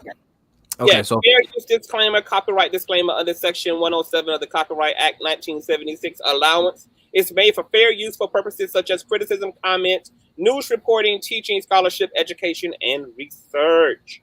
Okay, fair use is a use permitted by copyright statute that might otherwise be infringing. Okay, so we want to shout out the content creator, S Downs, for uploading this video. I don't know whether he himself is the one who captured this moment between the rapper T.I. and this female comedian on stage, but shout out to S Downs. Now, I can't control the volume, you guys. So y'all may have to put your headphones in, honey. Okay, because I don't know how loud this audio is going to be. So let me go ahead. And run this footage. Hold on. Okay. Bloop, bloop, bloop, bloop. Okay, so you guys listen to this. This is T.I. at a comedy show confronting a female comedian over her joking about his sexual assault controversy. You guys know all the drama that T.I. and his wife were involved in last year and the year before. They were accused of some really crazy shit around. Yeah, y'all know what it is. Fucking evidence, because there was no fucking crime. There is nothing to charge me for. Or not right. No, shut the fuck up for a second. Hey, listen. Go. If you can take you jump on this shit, nigga, I'm gonna check your motherfucking ass as long as it takes. Nigga, when you stop talking about it, when you stop playing with me and mine, I'ma stop saying something. Nigga, ain't no motherfucking case. Ain't never been no motherfucking case. Cause I ain't did nothing wrong, and my wife ain't did nothing wrong. And if you keep on playing with me, nigga, I'm gonna motherfucking continue to confront you publicly, verbally. First of all, I need to avoid that. We never had a forum on crime.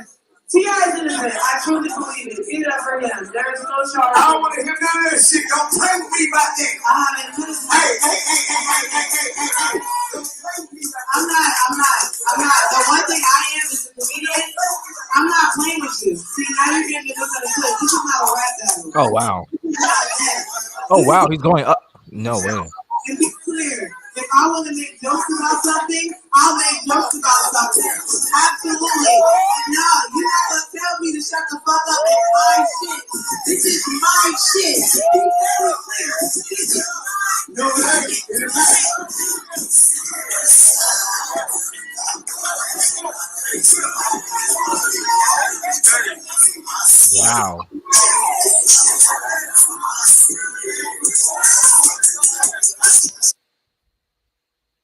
I don't want to get no copyright shit from that damn music playing in the background.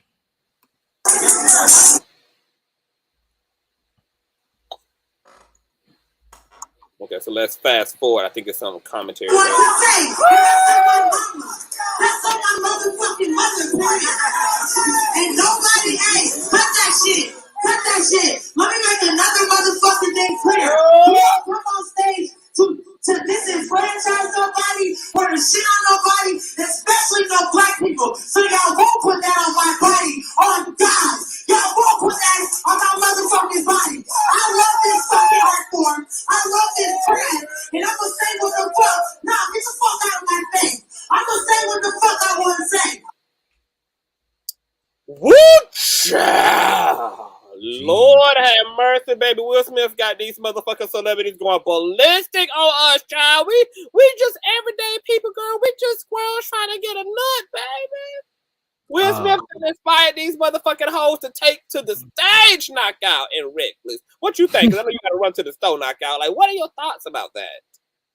Well, for one, the walk up is like the pull up, especially on a female, out of bounds. And then, like, why didn't you have Tiny do that? Or you have daughters, you know what I mean, if you want to take it to that level. But then it's like the language, you know what I mean? Like talking to her like she's a guy.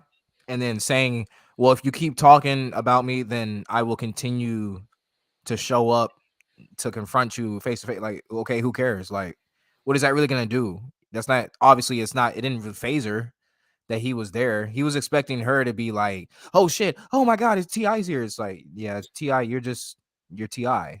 You know what I mean? Like, I don't really see him intimidating anybody like that. And then on top of that, it's like, now remember, now T.I. is the same nigga who pulled out a loaded gun on what's the old girl's name who had initially pursued. She the one who initially brought all the so-called accusers to the forefront when she confronted him on Instagram. What's the girl name?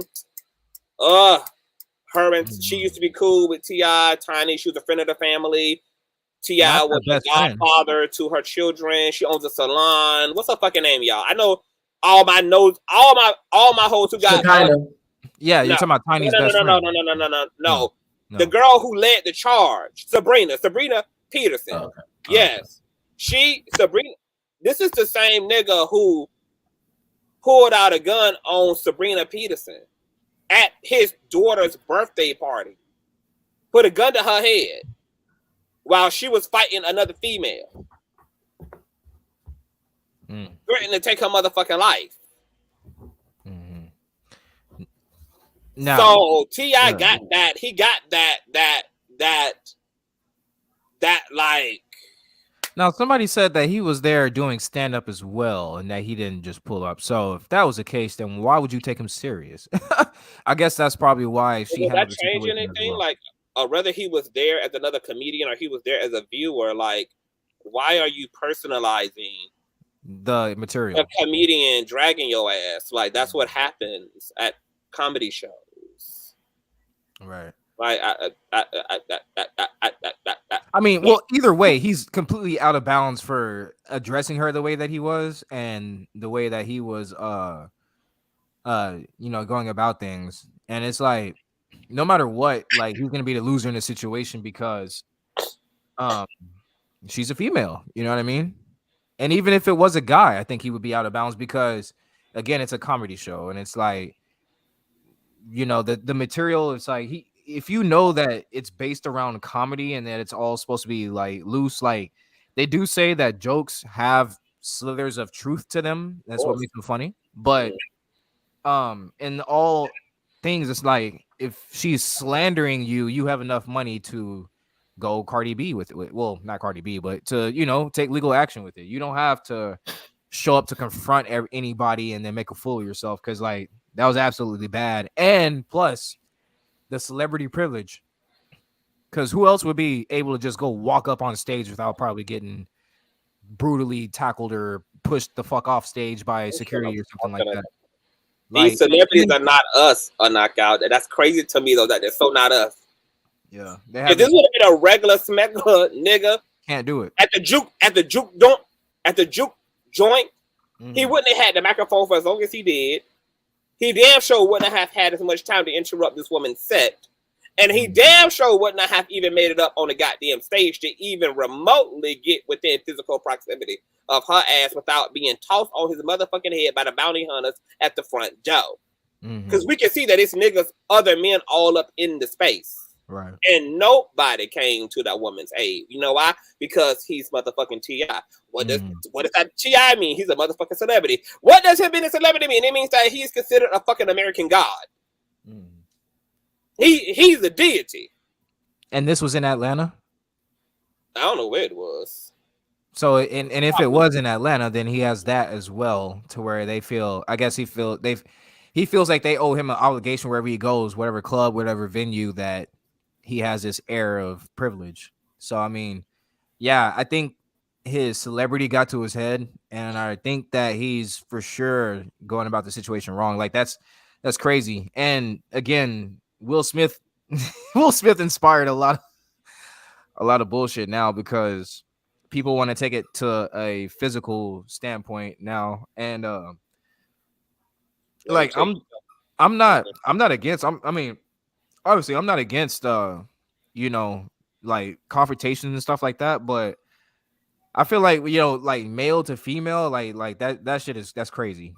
And especially like to do it the way that he was doing it, it's like you're absolutely wild. So yeah. But this is a thing that I want to get to. Is she calling herself roasting him? Like, what point does a comedian have to take responsibility for what they're saying? You know, I don't think they should have to take responsibility when they're on the job and they're at their job. Okay. Because he came to her. As she said, this her shit. This her night. This her set. Nigga, you a guest in my house. I'm a comedian doing what comedians do.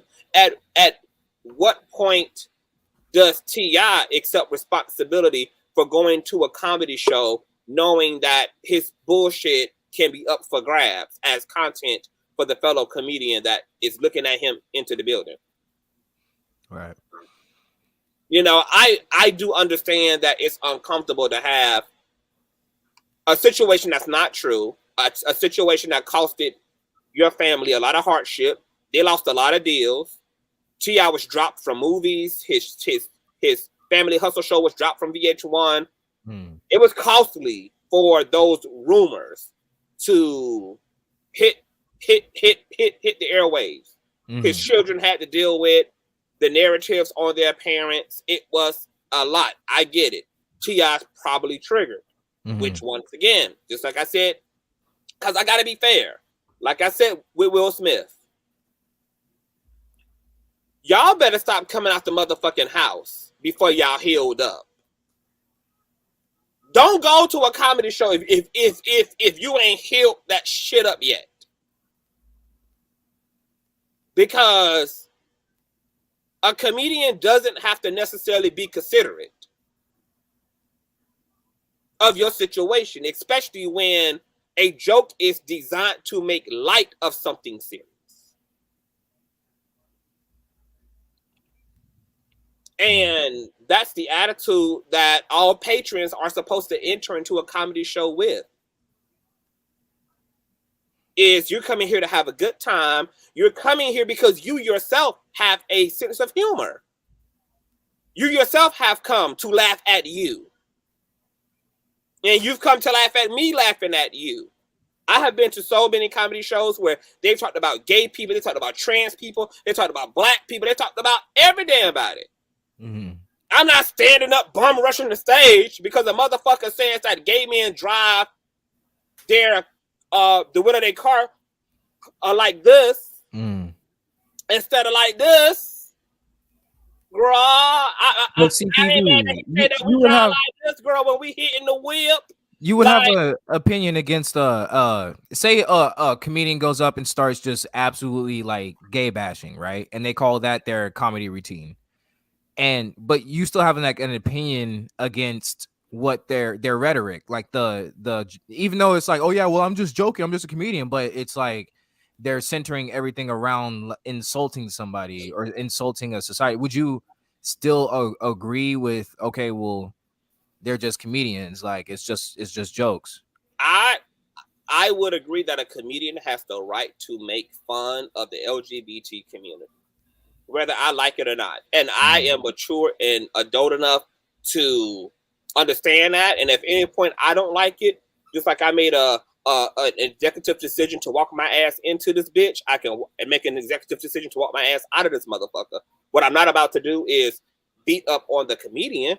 And if I do have something that I want to say, or I feel that he or she needs to be educated, I will wait for the appropriate time to speak with him about his actual politics. If I felt like that shit was personal, I would do what other decent people do, which is wait for that nigga backstage and have a conversation with him. I'm not going to slap him, fight him, stomp him. I'm not about to stand up and make the show uncomfortable, because other motherfuckers took time out of their life and paid their money to be here too, just like I did. So I'm not going to ruin it for everybody else. And with that, there's a way to go about everything. And for me, I don't like comedy, just like music, is an art form, you know. And of course, all comedians and their content aren't made equal. Just like all music lovers don't like country. All music lovers don't like hip hop. But just because you don't like hip hop don't mean that you should protest hip hop.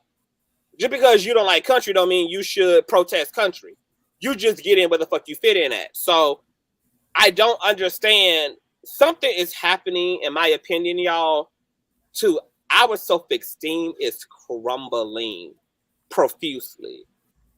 When we have been roasted and gagged as a people, in general, since the dawn of comedy and comedy shows, what has happened to now? Motherfucking comedy houses have to have patrons sign waivers.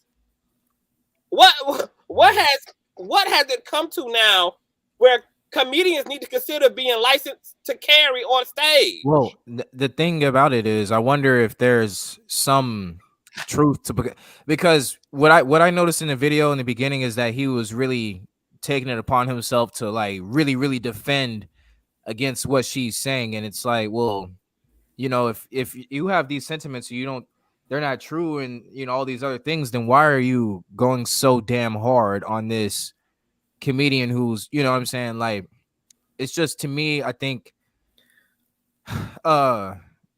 you know, you can, I guess people can say you can only take some things for certain long or whatever, but like, bro, you're again on one level versus this person who's on this other level. And if you shed light on them, then it's just going to make them bigger.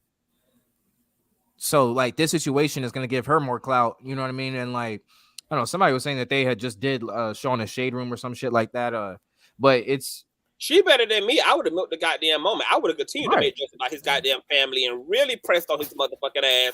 Let him really show his motherfucking ass to really make this shit go viral and then get my 15 minutes off that shit. I would have pushed his ass over the motherfucking edge, since he was already willing to be there. Like, I don't understand leaving your house broken. Celebrities are in a position to get real professional counseling over their trauma. I cannot excuse the shit that celebrities do the way that I can excuse everyday people who aren't even afforded like the resources to even deal with their trauma, who go postal. Like, if T.I. is feeling fucked up over the shit that society or this country put him fucking through, then he needs to go sit down with a motherfucking celebrity, and I mean a therapist that he can afford to, and cure that shit up. Because taking his shit out on this goddamn woman just trying to get her motherfucking bag, like, ain't nobody protesting T.I. because his music influences young black men to peddle drugs and cocaine into their fucking communities. His music ain't being protested because his music can be argued to put young black men in the fucking sunken place and glorify gang violence and prison culture and misogyny. His ass is allowed to live on without any accountability for his impact on the fucking culture, and you can't take a bitch in an orange wig roasting you over some shit that you just clarified to all of us ain't true to begin with. Like, where is your masculinity? Where is your testosterone, my nigga? Like, your shit supposed to be built like Fort Knox. Like, everybody talked about that controversy. And I highly doubt that T.I.'s 3'11" tall ass would not have graced that stage and performed all that hostility and aggression if it would have been a big burly ass Terminator built nigga up on that stage in place of that chick with the orange hair. Or even DC Young Fly. He would have just probably been laughing. He would have probably been laughing. Because it is very subjective on who it is that's performing it that makes a difference, I think. Like, I think that's the case for a lot of people, though. Depending on who's saying it and who they are is how severe it is. You know? So, maybe to your point, like, it's real personal for T.I., obviously, because of the situation, but still, he's out of line at the way that he had handled it, you know, no matter who it was. But I think he's definitely got you know what you do, knockout? You wait until she's done, you grab the phone, and then you roast the fuck out of her since he's a comedian too. Well, that's the thing. It's like, if you're calling yourself a comedian, to roasting a motherfucker back. Right. Like, if you can make me uncomfortable in a space, I can make you uncomfortable in a space. Like, what? You know, I'm not gonna lie, bitch. I have a hard time empathizing with motherfuckers who got everything. I do, because I know motherfuckers who got nothing, who just more well built than these fragile, weak ass, motherfucking rich ass, beyond privileged ass celebrities. I know everyday motherfucking people who got their shit intact, got they goddamn self-esteem, their confidence, their self-awareness intact, more than these raggedy, dusty ass privileged motherfuckers whose cup overfloweth every fucking day. I don't know where the raggedy mindedness of celebrities comes from. I don't know if something between just I don't know what it is. I don't under. And then it's like, I still don't get it. It's like, well, okay, so you ain't reading the temperature in the room, girl. Like the climate that we're in, and you think it was cool for you to go on stage, especially and then in tandem with the Will Smith, Chris Rock shit. Right, but you take your ass up on stage. Devil's advocate, though, the allegations that she was joking about or had been joking about, whatever. Do you think that they should be taken lightly by the person who's being accused? I do. I think when you walk into a comedy house, even if it's sexual assault, look, there is a such thing called dark humor. It's a thing. It's a thing that may make most people uncomfortable, but dark humor is a thing. Dark humor is a thing. And there are people who make inappropriate jokes. There are people who make jokes about death, make jokes about murder, make jokes about all type of shit. And it's uncomfortable. It's triggering. It's like, whoa, it's shot factoring. But you're in a comedy house. You're at the mercy of the artist. That's like me coming to a T.I. concert and him having a set, and one of his sets, his song is very violent. It's a lot of violent imagery on the stage. It's a lot of whatever, and me just like bulldozing over and just like shutting shit down and running up on stage and cutting a fucking fool when I can just leave, because when I'm at his show, I'm at the mercy of the artist. It's a comedy fucking show. Get over your fucking self. Like, that shit fucking happened. Sexual assault and all. It's not fucking true. That's what the gag is. That's why the joke is a joke. That's the whole gag of it. Is you were vindicated. Like, no worries. Like, yes, that's going to be a part of your history forever. Learn to live alongside it like you've learned to live with every fucking mugshot that you have.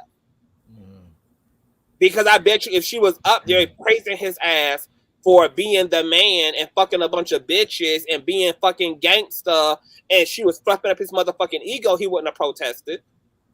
He wouldn't have had shit to say.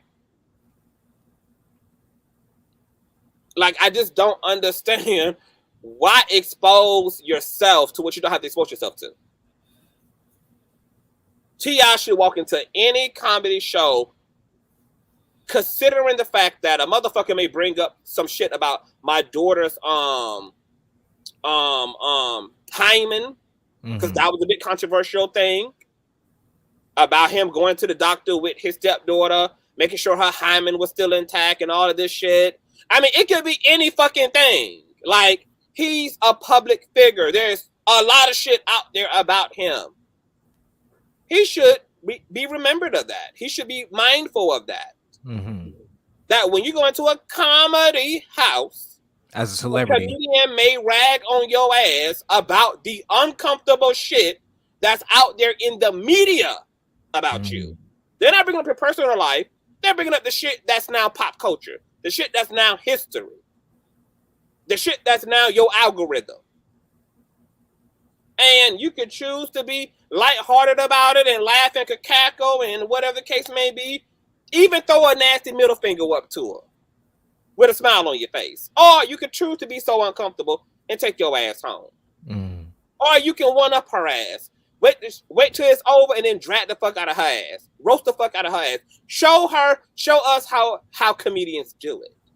He had a lot of alternatives, but acting the way he acted, which was a whole fucking buffoon. You're in a comedy house. She's a fucking comedian. Why do people think that a comedian all of a sudden should not be a comedian when it comes to them? Because if she had to do this to anybody else in a comedy show, he would have said his ass right there and laughed.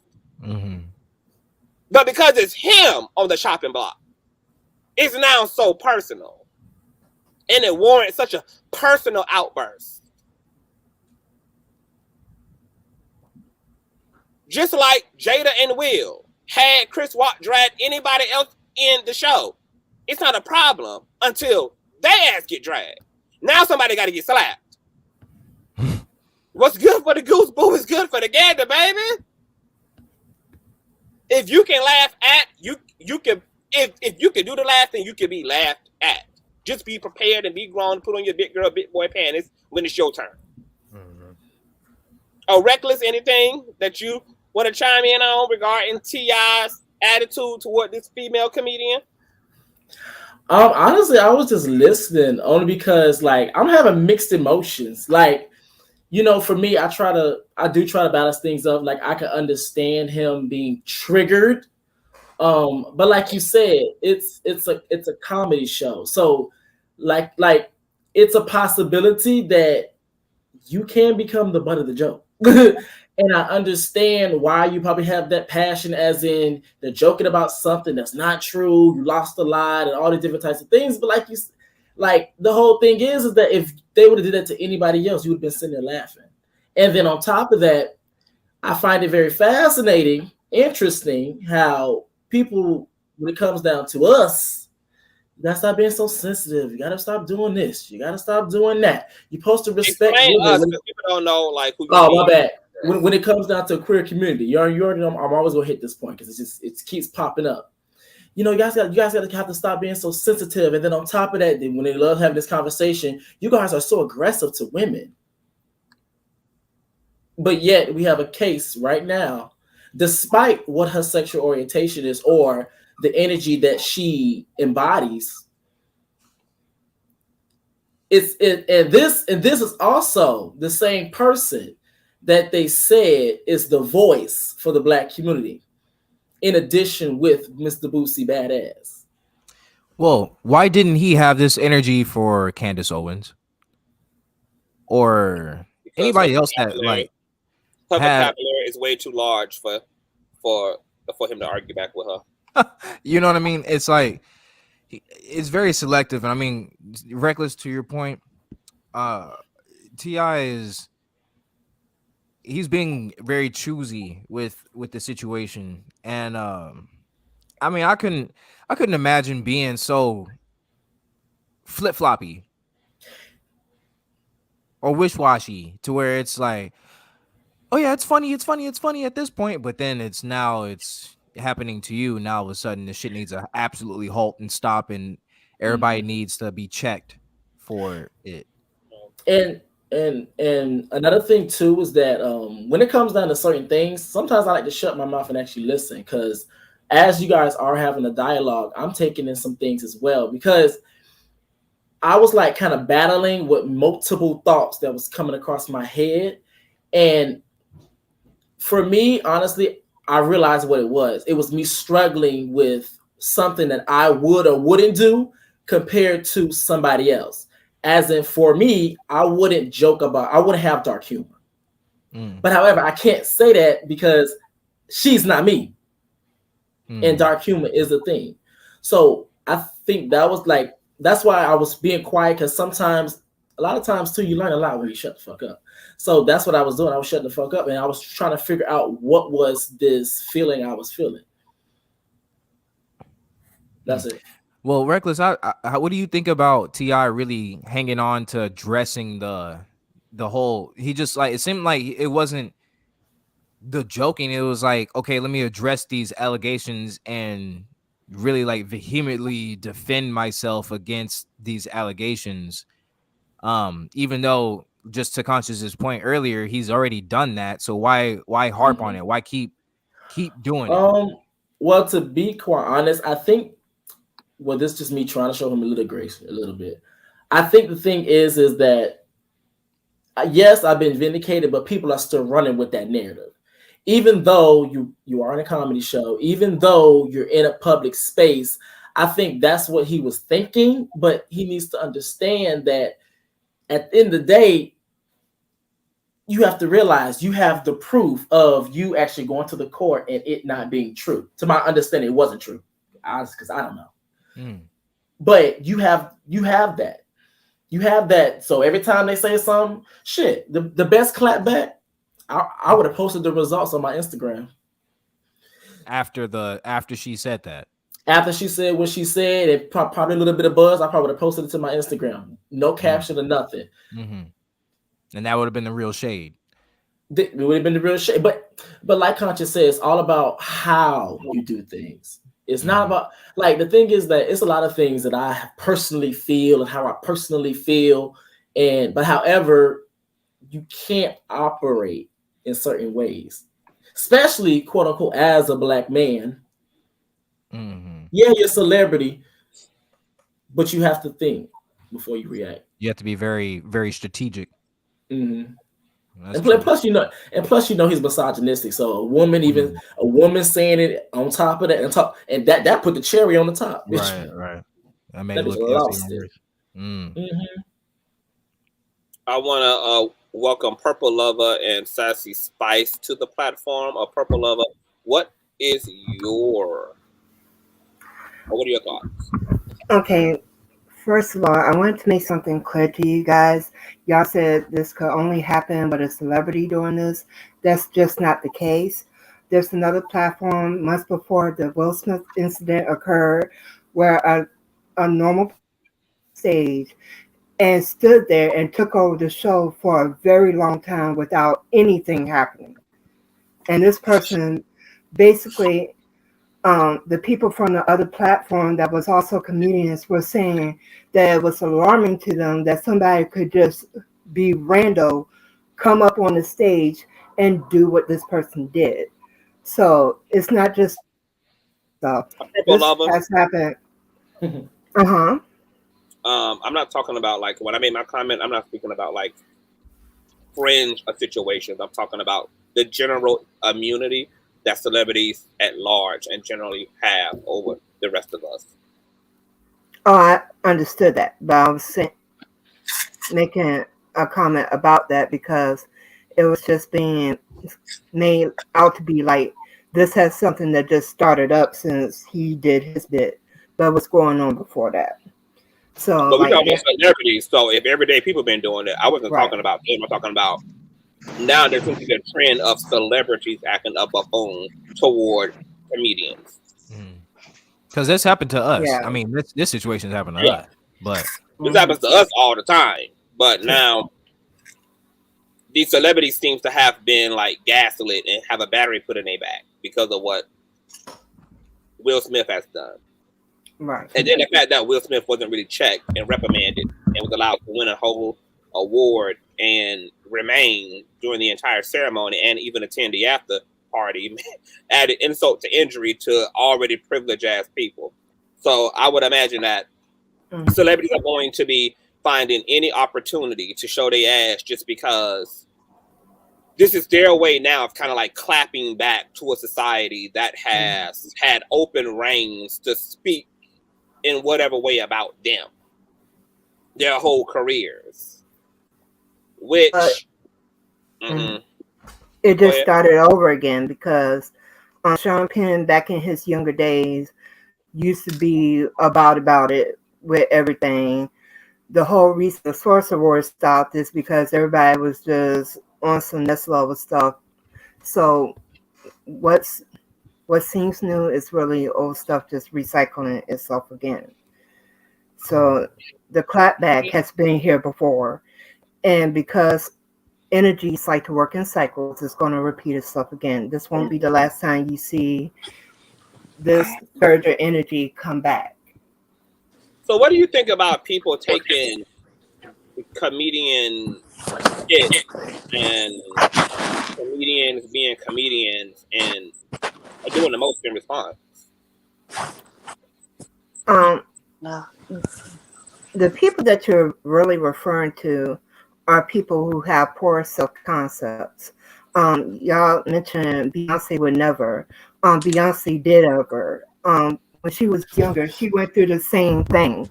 And she admitted in her interview that she would, when she was getting a lot of clapback about her being out there by Matthew Knowles as the forefront for everything.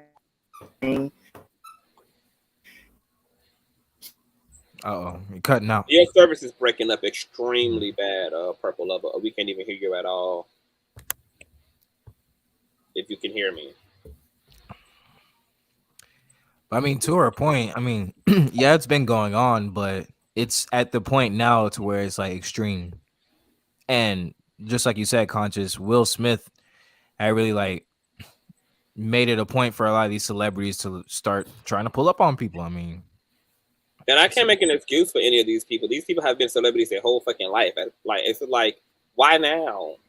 Why now? You've made it to the last chapter of your celebrity, and now you're gonna act like an amateur out here. Because you got to remember, just because somebody becomes a celebrity does not mean that their self-concept has updated with that. Cardi B is still very much hood Cardi B with celebrity status. She never allowed the old person she used to be to die. So that person is still functioning. And I have heard Cardi B talk about how miserable she is because she wants to be able to be hood Cardi B, but hood Cardi B and celebrity Cardi B cannot exist in the same space. And you're seeing a lot of these celebrities' their self-concept issues is now coming to the forefront to make them heal it. That was the whole thing behind what happened with Will Smith. Will Smith still got a lot of stuff going on from his past that has never been addressed. And because he has not addressed it, eventually you can only push it down for so long before it will rear its ugly head and make you confront it head on. And that's basically what you saw play out that night. And this is why when I'm doing my coaching, I tell people when you cannot just think of your manifestation, you got to think from it.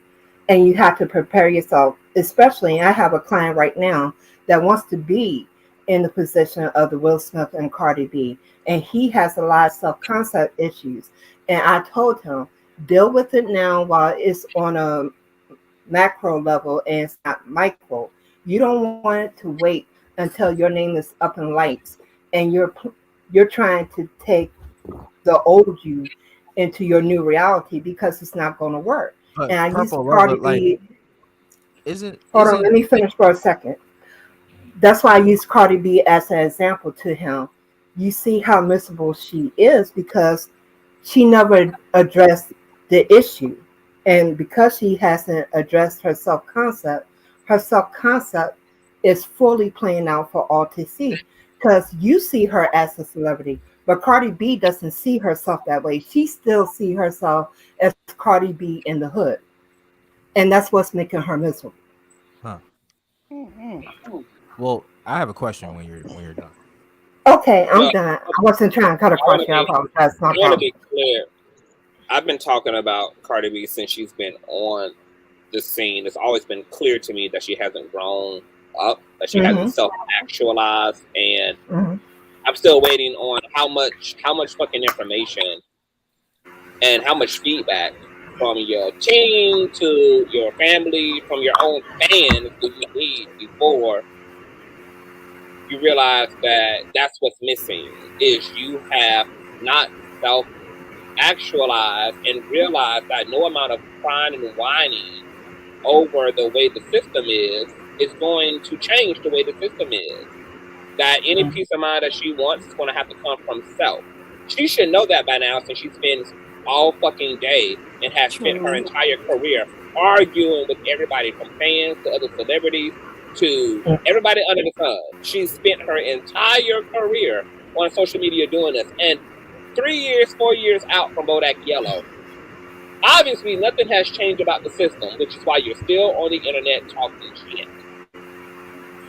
Talking shit back to people who are never going to have what you have, who are never going to be where you are, who are never even going to see the level of money, who are never going to have access to the level of resource, who are never going to have, who are never going to be in this space. And it's completely obvious that Cardi B, even though her success went up, her mind remained down here. As I said that earlier in the commentary, but I'm just not tolerating it. It's time to grow the fuck up, because it's hard to continue to empathize with someone who won't prioritize their own mental fucking health. Like, at some point, yes, what's happening is unfair. Yes, what's happening is unjust. Yes, these people should not be saying this crazy shit about you. Blah, blah, blah, blah, blah, blah, blah. But also, you have a part to play, too, in relieving yourself. You have a part, too, because you get to choose what you see. And you choose to look at the minority of people who don't like you and the ugly shit that comes out of their mouth compared to the millions and hundreds of thousands of affirming tweets and affirming comments and affirming DMs, also translated and represented in all of the accolades and the demand for your presence in the industry that you're in. And you reduce yourself to continuously looking at this little cracked out side of the industry that got this cracked out shit to say about you. How long do you think that even people who want to support you are going to support the tears before it's like, okay, girl, now like you got to do something. You got to do something more than just talk shit and complain. I hear what you're saying, but everybody's wake up moment is not set at the same time. But I know that, but what I'm saying is that whether she wakes up or not, my foot is on her neck. So she ain't gotta wake up. My foot ain't gonna let her. I already know that with that Scorpio energy, you're gonna have your foot on everybody's neck and everybody hiding. My foot ain't gonna let up. She ain't gotta wake up. Cardi, don't wake up, baby. This foot won't let up either, sugar. I already know about you, Scorpio. You're gonna have the foot and the butt. Hold on, because when Jaguar Wright came out, she pressed on everybody's nerve. She had everything to say about Diddy, Mary, Alicia, Jill Scott, Erykah Badu. She ran down on everybody's life. Yeah. And them motherfuckers and those people went on about their life. At this point, for Cardi B, it's self-mutilation. It's self-mutilation. I can't even make no excuse for her. We all know that, yes, we live in a society that completely dehumanizes and objectifies celebrities, period. That shit been wrong from the very get-go. But there's also a way to experience celebrity without experiencing the objectification, and plenty of celebrities have healthy celebrity lives. We don't even hear from a lot of celebrities. We don't see them tangled up and enmeshed in tabloid culture. We don't see them even responding and speaking to those things. A lot of celebrities have made an executive decision to focus on their craft and their lives and to mind their fucking business. And as Beyonce says, I don't even look because I know that you can't look without seeing the bad. So I don't even afford myself to look. I just go do my job, stick to what I love to do what I know God called me to do, and then I leave it alone.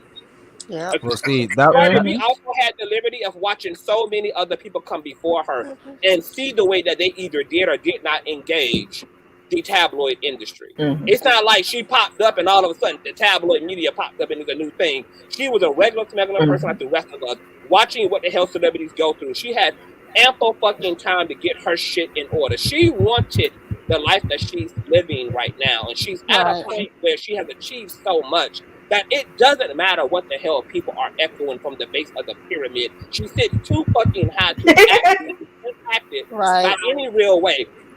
The only thing that can be impacted in Cardi B is what is impacted, which is her ego.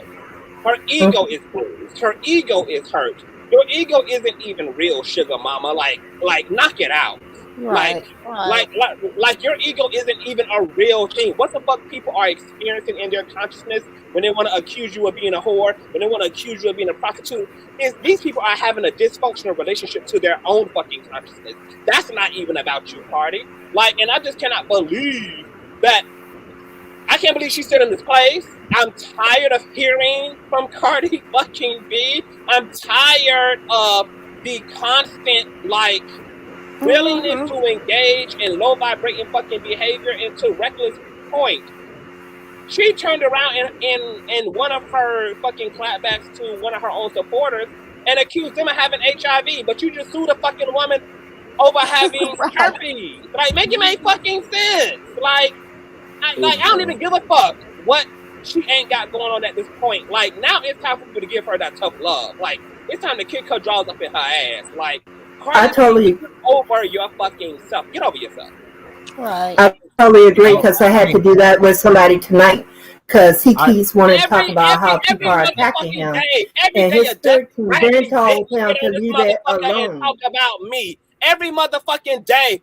A raggedy bitch talk about my sexuality, my motherfucking hair, talk about whatever they can fucking talk about. What I say, and guess what? I got to live and deal and go on about my merry way and still suck my nigga's dick at the end of the day. That's what I gotta do every motherfucking day. And I would rather choose empowerment and go on with my happiness than to come on this bitch disempowered, weaponizing words oh, they're bullying me, and oh, they're ganging up on me, and oh, shut the fuck up. Either rock the shit or bow the fuck out. Because look, this space is not for the faint of heart. I will be honest. Yes, being anywhere in the public sphere is not for the faint of heart. But that's how you also learn what you built it's by being in spaces that challenge you. That make and that's what his up. But yeah, and that's what his spirit team was telling him, that he needed to stop giving energy to things because all he was doing was creating more of it for himself. Yeah, we'll see. What? I'm sorry, my thing is that Cardi is still a person at the end of the day. There's not a perfect person. I've never heard of that.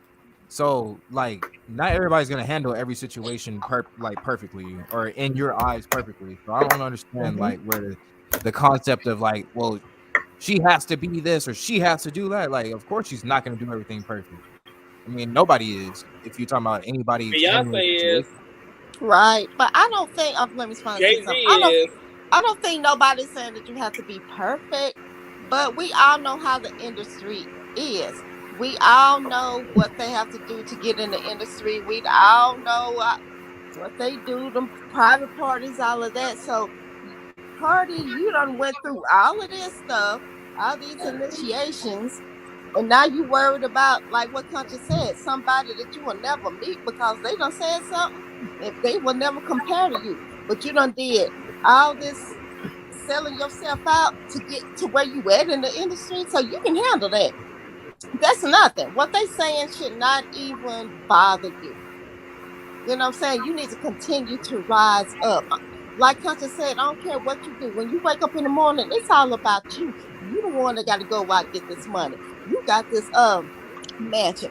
You got this Maybach, whatever. You need to keep making that happen. Somebody with a bus pass and a quarter coming to ride should not bother you and affect your mentality, because you have things to do at the end of the day. We got to continue to level up. So and that's what I'm saying. You know. Oh, I totally agree with both of you, because that's why Yeah. I had to tell him tonight that you can't keep feeding it. And see, he's been acting like Cardi B too, doing the same crap for years. And I told him, I said, your spirit team don't find it cute. I said, you already know they manhandled you once. Don't make them do it again. Right. Because they're getting through with you, sitting up here talking about, well, who's going to tap me next? I said, stop asking this stupid question, because every time you ask that question, all you're doing is feeding their energy and making sure it's going to show up again. Mm-hmm. Yeah. I want to let Sassy Spice tap into the conversation. Welcome to the panel, Sassy Spice. Hey, how y'all doing? Can y'all hear me pretty good? Yes, ma'am. Hey, I just want to talk. Well, I agree with everything Conscious is saying, and I want to start from the bottom of it all. Like, Cardi B don't think she's worthy of all this. You know, I think that she has a problem with accepting, the success and the fame, because she don't think that she's supposed to have it. As long as you're fighting within yourself over your worth and your self-esteem, like, just like he said, like, you can get all the money in the world, you can get all this work done, you still going to feel like, I don't deserve this. You know what I'm saying? And I also feel like she have too many yes people around her. Like, she don't have nobody really going to check her and be like, hey girl, this is not right. Like, and also, I mean, like you said, so many good points. Like, I deal with depression and anxiety and a lot of things. And I mean, it costs so much money to go to a therapist, medication, and a lot of things. And these people have access to all this good stuff. Like, take advantage of it. You around it, like, you should be able to go to the best therapist, get the best medication, whatever you need to get. But I just feel like they are too worried about the wrong thing and not really what's good for their health and their spirit. They're trying to, keep up this facade and everything. And I just feel like, she just feel unworthy. I do believe Cardi has favor on her life, but at the same time, if we just be real about it, I'm not saying she's not talented, because some of her songs is a bop. You know what I'm saying? But like you said, Nicki is like, wow, how she came out of nowhere and blew up faster than me. Nicki is like extremely talented. Like, she writes all her things, and I'm not saying I'm a barb or none of that, but I'm just speaking truth. Like, she really put in the work, and I think she came up in the area where there was like media training and stuff like that. Cardi didn't really have no media training and all that, so she's really going at it in a raw way. And sometimes it being raw is more entertaining, but at the same time, I feel like her mental health is on the line right now. But do you think, has Cardi ever said that she's like, has she ever openly come out and said that she's had mental health issues or struggle with any? She said on the stand. Did y'all just say she said on the stand that she felt like she was going to commit suicide and all these things? Because of the Tasha K situation. Hold on, this is my baby. She was feeling that way before. Yeah. I don't think she's ever came out. If you're asking Knockout, has she ever came out and said that she's been clinically diagnosed with some type of mental health issue? I don't think not, but she's admitted under circumstances to definitely having poor mental health. Okay. Well, the only time I've heard of the poor mental health is during the Tasha K situation. So prior to that, I mean, we can't. Prior to that bitch was sitting on the sidewalk with her wig sideways and a cigarette in her mouth, rocking there back and forth, talking about, oh girl, I just know I ain't meant to be a celebrity, bitch. I just know I ain't meant for this shit. Like, she was featuring out before it even got fit. A lot of people want to attach like that psychology to even just like dancers or strippers in general, right? And Conscious, I mess with a lot of strippers, so like, is some like even people in general, like, you can't tell somebody that they're depressed. Like, they would have to be feeling that and they would have to go seek help for that. So it's like in Cardi's situation, I'm not saying that prior to the Tasha K situation, she didn't feel depressed or anything like that, but it would be up to her to like ultimately say, I feel depressed, I feel this, or I feel that, I need to go seek help for it, and then therefore be set for her celebrity. But it's like she's already celebrity and she's feeling this way now as a celebrity. So it's like, I mean, yeah, she has all the open help, but she's still depressed, just like a normal person would be depressed as well. So Yeah. she may not be quick to do everything. I actually believed Cardi B when she sat on the stand and told the judge that she was having suicidal thoughts and that she was really depressed. She didn't want to have sex with her husband. She was, it was all of that because we've watched Cardi B be visibly upset over the public's perception of her entire career. So it was easy for me to believe that she really did internalize the things that were put out about her on Tasha K's platform, because Cardi B flips out over everything, even things less grueling and slanderous and less personal than that. So I know that shit probably had her losing her motherfucking wig for sure. Like, because, she has pulled up on fans. She pulled up on 2 twinks one night who were talking shit about her on Twitter, and they were like railing over her ass, and she pulled up on these mayonnaise twinks, and it was like, bitch, drop your addy hoe. And do y'all know Cardi B pulled up with a less than 1 year old newborn at Wait, two what? Put up on their ass in the back of the limousine, talking about what's up. Now, if them damn mayonnaise hoes would have shot her motherfucking ass up in the back of that damn SUV because she wanted to prove that she's still a gangster ass New York bitch, what we would have been sitting here saying, feeling sorry for her? Yeah. Wait, two what? No. 2 motherfucking twins. He Call them said Twinkies. mayonnaise. Call them Twinkies. CTV gonna have some names for some folks. We just gonna have to have a CTV dictionary at some point. I thought Cardi called them mayonnaise. He love mayonnaise. Welcome to the panel, Jace. This is Jace. I remember years ago when Cardi B first began to get really popular and she won all of those Grammys. And you talked about how she was spending far too much time on social media addressing all the negativity that she was catching. And we both agreed, like, this woman is where so many people strive to be, and yet she was unable to enjoy her success because she was concerned. She was on social media responding to everything and anything anybody said about her. And it's kind of a shame, and I agree with the lady or the woman that said that she probably feels as if she doesn't deserve it. She probably feels as if, because didn't she get in a fight with Nicki Minaj at some? She threw a shoe at Nicki. Yeah, and she came up with a knot on her head or something like that. Ma'am, thank you, ma'am. A Nicki Minaj in the hallway. Yeah. So, I mean, I agree with you that perhaps she doesn't feel worthy of what's going on with her. And I thought also that some of the things that Tasha K may have said about her, Cardi had already admitted in public. She'd admitted to rolling people, getting them high, going to the room, she had admitted to all of that. So anyway, I didn't keep up with Tasha K and that story enough to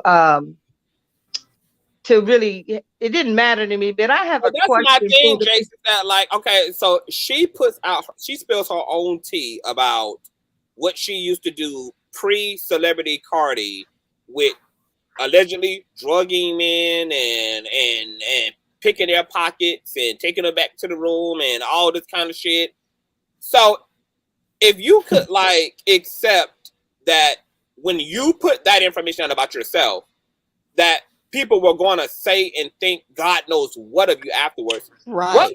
What would have been the difference between you also being what's the difference between the psychology of that and whatever was going to happen as a result of Star Marie saying what she said to Tasha K coupled with the fact that Cardi B got a larger platform than both Star and Tasha K combined, and all it's going to take is for Cardi B to officially address the rumors, lay them to rest in whatever kind of way she wanted to, whether that would have been telling her side of the events and then pulling out her medical records and saying, I am clean of A, B, C, D, F, G, and then dropping it where it is. Her own videos probably would have did larger numbers than Tasha K's did because she's the clout in the situation. She could have dispelled all this without even paying lawyers and traveling to Georgia and putting her money up and doing all this kind of shit over. And I'm saying what the sad part about it is. She coming after Tasha about things that people are going to believe about her regardless of whether those regardless of what she does. Yeah. You can stop Tasha, but you won't be able to stop the trolls who are still going to bum rush your comment sections, even when those videos come down off of Tasha K's platform. You can stop Tasha, but you won't be able to stop the motherfuckers who still gonna be in the shade room comment section, dragging the shit out of you. And your That's right. So my bigger question for Cardi is, what are you the emphasize what you really gonna do about it? Really. But I have a question for the panel. I have a question. And this has to do with the whole slap that was heard around the world, whatever the fuck they calling it. I noticed that after Will slapped Chris, that when he went back to sit down and was yelling for him to keep his wife's name out of his fucking mouth, I noticed Jada made absolutely no effort to calm him or to comfort him. It was like she just sat there like stone.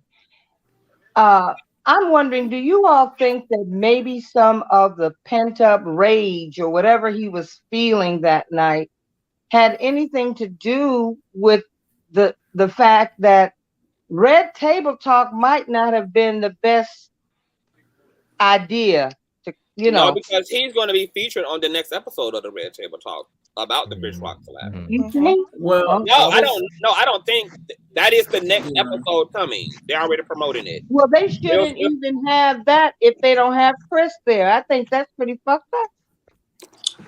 I mean, why you think that's messed? I don't know. I just think if it's about all three of them, and there has been so much conversation about the tension or whatever was going on amongst the three of them, that perhaps it would make a great show if he was invited to come on and we could all witness the healing in public. In that case, it need to be on the whole other show. It don't need to be on Red Table Talk. Somebody else needs to be the moderator, honey.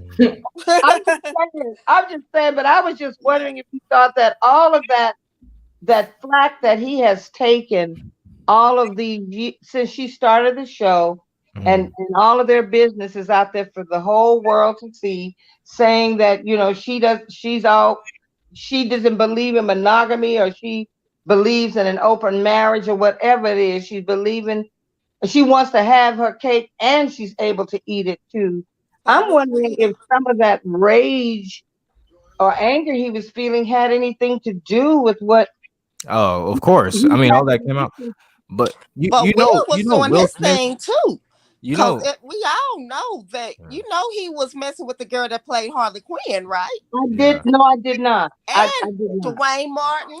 I mean, so we've been getting that allegedly. That's why they have an open relationship. It ain't like he watching Jada getting beat down. Yeah, he getting beat down too, baby. Yeah. But to your other point though, Will Smith and Chris Rock had a conversation at the Grammys though, right? After that took place, after the slap. I did not. I don't know anything because there's so many. I don't think a lot of people know that. So what happened?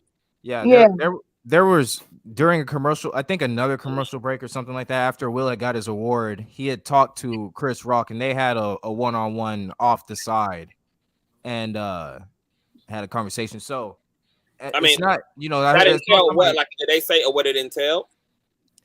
Yeah, that Will apologized and said I was wrong there was a more in-depth conversation that was had between him and Chris. And have you seen Chris Rock? Chris Rock has lightly touched on the situation Have you heard that? Well, I heard that he made a comment about it, but he didn't go into any kind of in-depth It, anything that he was. I thought he was pretty uh coy, yeah, not coy, but I thought he just decided that he'd rather not. Maybe at another time he would discuss some he had things. so during one of his shows, he had a comedy show, and at that show, he had said that he was still processing what happened, that he Yes. still didn't really know what happened really, and he was still trying to gather his thoughts on it. And then he came on to somebody, I think he was having an interview on somebody's podcast, and I'm gonna let y'all, if y'all want to go watch it, look at it. But in so many words, I took away that Chris Rock had pretty much said, like, I'm not like in the space to even comment on it at this point because I'm so lost in the situation. So I think with Will, like, of course, there was a lot of built up rage and a lot of built up anger that came out. And of course, like, Chris Rock was the scapegoat for all of anybody saying anything about Will or whatever situation. It's like, yeah. I want to pull it up here. A knockout media. I just thought it was Which just one is kind this? of interesting that Chris Jada talking did to nothing. She just sat there. It's like a natural instinct would have been to reach out and hold his hand or whisper something in his ear, and she just sat there. Oh, let me say this about. So let me say this about that, Jay. So there has been multiple angles of that slap that has come out since the initial situation. So in one of those angles, it does show Jada Pinkett holding Will Smith's hand for the remainder of the show. They're holding hands, and then there's another angle that catches them from the back, where as Will Smith is walking away from the fight, she is laughing. So it's a lot going on. But I want to, before we move any further, I want to share this article real quick in tandem with what Knockout Media just said about Chris Rock. And yeah. And it reads, this is from usmagazine.com. It says that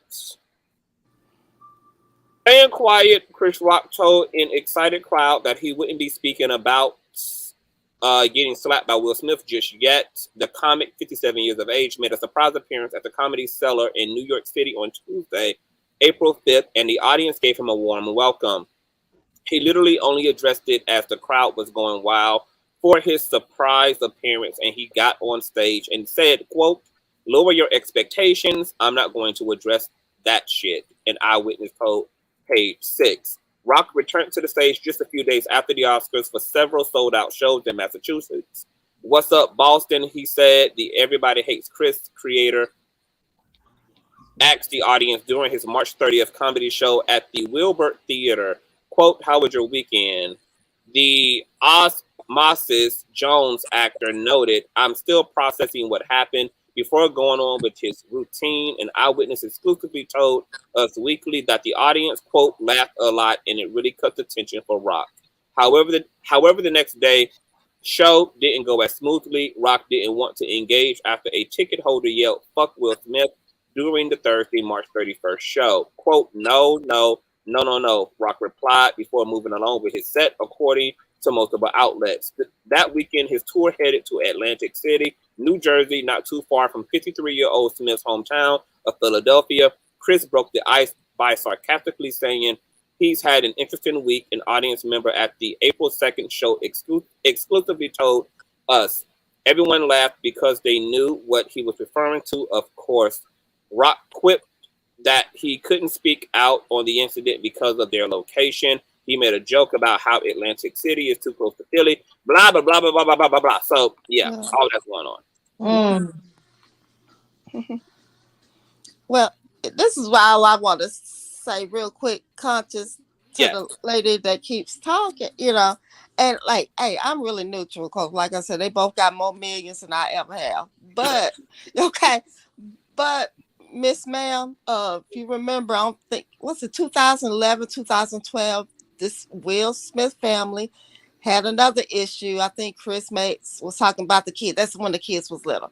So then you remember back in like either 2016, 2017, when Jada was talking about, boycott the Oscars because they didn't nominate any black people, whatever. Once again, Chris, made an issue. Basically, what I'm saying is he knew that this family is off limits. My thing is let a sleeping dog lie.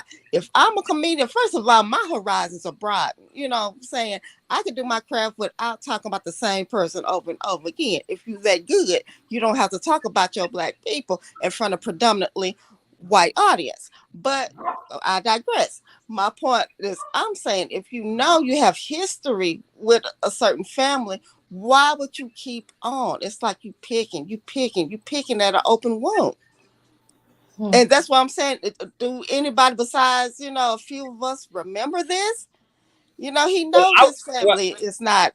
I don't want to embellish it, Cassandra, because speaking about somebody in 7-year increments is not harassing them. Like a situation back in 2008, a situation back in 2016, and then a situation in 2022 is not somebody harping on someone. I mean, I see what you're saying, but I'm just throwing out numbers. These are, Chris expected these people to be big girls and big boys. The same thing I would have expected. The same thing that Will Smith is a comedian himself. He's done shows, Yeah. Yeah, he's Girl, I ain't heard no joke. Let me be quiet. I think their problem. He's a comedic actor. I mean, all of them. He's like Martin Lawrence. Yeah, you're right. They might be corny, but you're right. And they've all done shows, and Will Smith would never expect someone to get up on stage and slap him, no matter what. That's why I think everybody think it's so fake. I'm waiting on it to be fake. I'm thinking, did they really do? Because you know how they have rituals. Was this a humiliation ritual? You know what I'm saying? Is they doing it for ticket sale? That's really what I'm really thinking. Secret. Because they too old. What 50-year-old people still slapping people? It's a very bizarre. It's one of the most bizarrest things I've seen all year. I don't understand how that's what I'm saying. The T.I.s, the Will Smith, the Cardi B. Maybe with the exception of Cardi B, but I don't understand how these people come this far. Something is happening in the buttermilk. I don't know whether it's the age of Aquarius, and all of these systems are just being broken down. Even the public's relationship to celebrities and celebrities' relationship to us, even that shit is now becoming undone, so that we can recreate something else. Like we are dawning upon a astrological era that's all about it's basically a big reconstruction era. It's basically us revisiting our formulas, our philosophies. That's why we're seeing all these civil upheaval, societal upheaval, the Black Lives Matter, women's equality movement, LGBT community.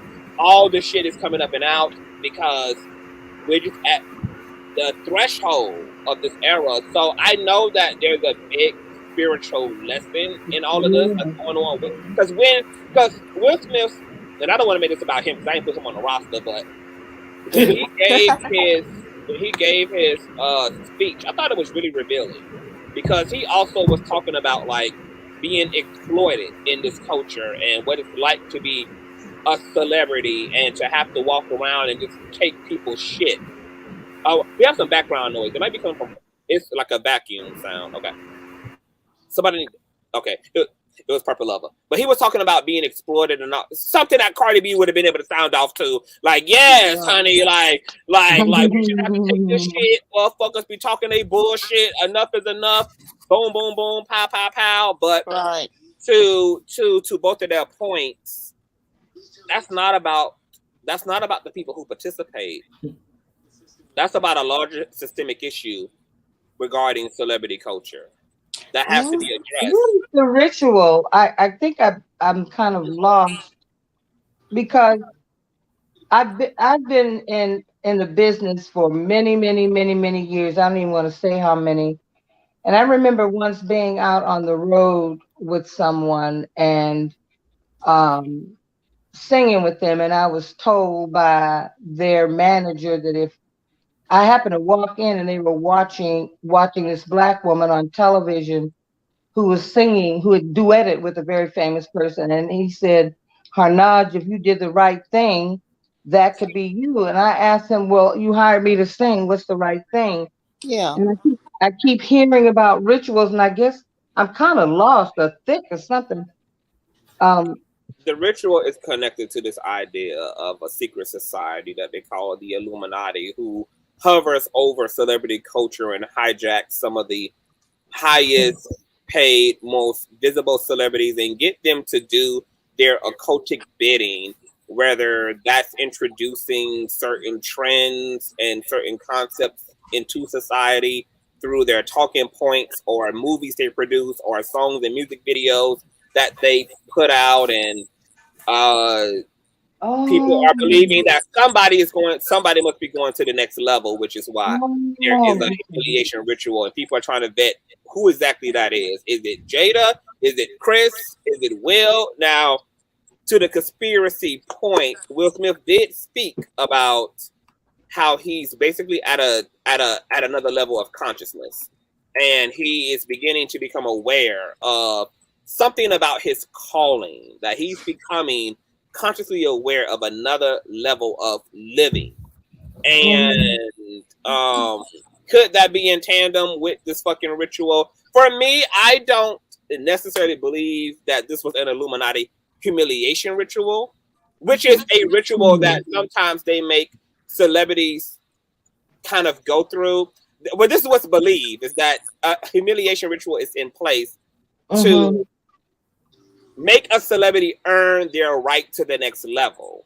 So you have to allow the pendulum to swing all the way to the right if you want it to swing all the way to the left. So if you want to be loved and adored, you want to make filthy money, you want to be filthy rich, then you also have to endure like the cross. You have to be willing to be crucified and humiliated and to be kind of whored out by the public and by the industry to prove your loyalty and to prove your allegiance and to prove your worthiness of all the things that are hidden behind the fourth wall of reality, the fourth wall of the fourth wall of the industry, etc.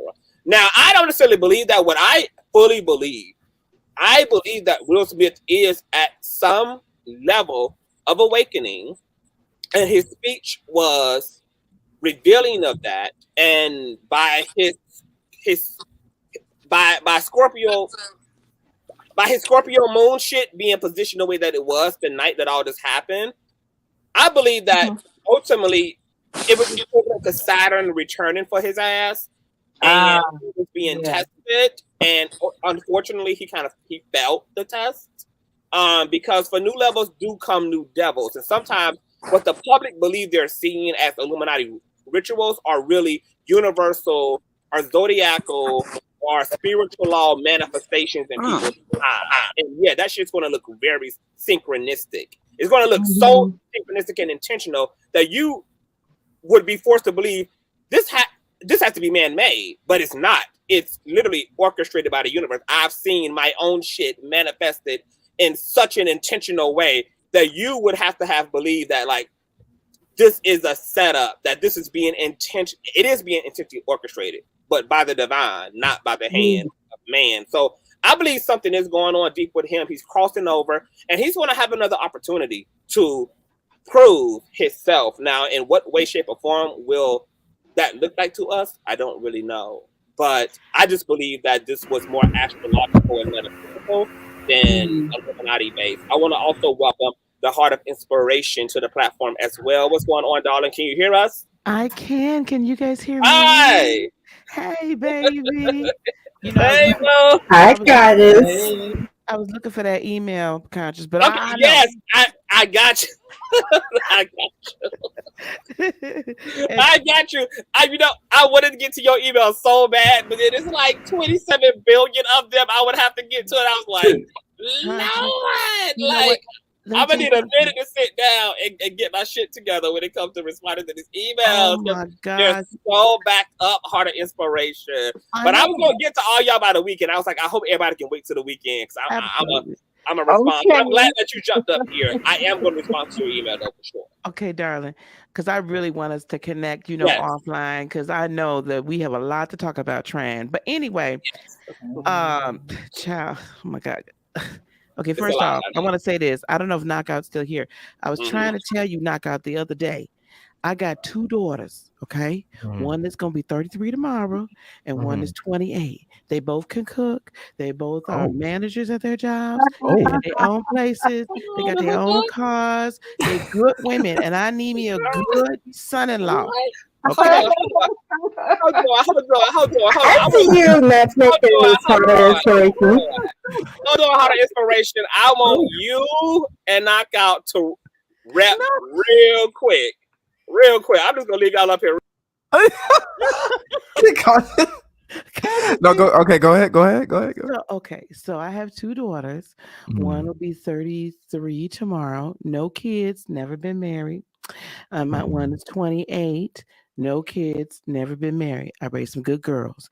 They could both cook. They both are managers at their corporate jobs. They both, you know, they have their own cars, their own place, they own everything.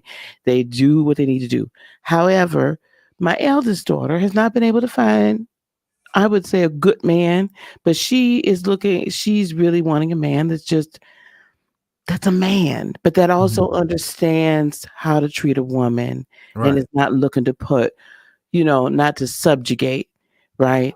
But she's just a good, she's wonderful. So when you were up here the other day, I was like, I got 2 daughters. I got 2 of them. One of them's in North Carolina now, but the oldest, she's in Greensboro, North Carolina. She just moved there on her own, didn't know anybody, just went on the great adventure. And the other one here is in Wisconsin. So I'm just saying, I think you would make a wonderful son-in-law for me. I would co-sign on you totally. I need to get in touch. I mean, yeah, knockoutmedia@gmail.com. I mean, we can definitely have that conversation. Now, we can't tell her that I did this, okay? Because otherwise, that's going to get you out the picture right away, okay? It's going to have to be on the down low, but just between me and you. She don't want you to, so we ain't got to worry about it. So you just can't tell her nothing. I got you. But she could cook. You won't have to eat out that darn air fryer all the time. The air fryer done did it. Knockout. Didn't I tell you that I had you, nigga? Didn't I tell you? I knew the Lord was gonna come through. I said I had you, nigga. I had you. But look, part of inspiration. That's funny. Oh, child. These daughters might have to share this good man. Are they into polygamy? Let me tell you, He got enough to go around. The youngest ain't going for that. The youngest ain't going for that. She's my Leo sun, Pisces moon. I don't know if that child ever gonna get married, to be honest with you. I don't know what I'm gonna do with her. But the oldest, she's an Aries, so like I said, her birthday is tomorrow. She's a good girl. She's a really good girl. Oh, God bless her. Because mine's is Friday. All right now. My daughter's birthday was Monday, 4/4, but she's Look 15. at us mother's birthday. Yes, and she's an Aries, honey. Yes. Aries can gain for life. Yes, my daughter, she's an honor student. She's in physics. She already doing it. Yeah, so those Aries girls, yes. I love it. Hardworking cheerers. Yes. Anyway, okay, so let me get on this here stuff here. I read Will Smith's chart and his transit chart that day that this happened. And I'm gonna tell you something. He is in betwixt and between. He had some choices to make. His chart could have gone either way, but I think the reason why it went the way it went is because, don't forget now, I got the TikTok over here somewhere. Him and Jada said they chose chaos that day.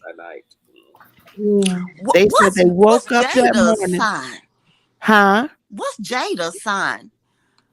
Because I know Will is a Libra. Because him and my husband are born the same day, same year. Hold on, y'all. Yeah. I feel like, do we need to end this broadcast and start it over and do a Will Smith part 2? Because yes, this would be fun. Because I feel like some real nice. I told my people, I feel like some real nice stuff about to be dropped in this conversation, and I don't want it to happen this far out Okay. from the initial topics because Okay. I feel like we about to drop some stuff and we about to get into And some real It could, but stuff. can I just make a comment then on Ti before you end this?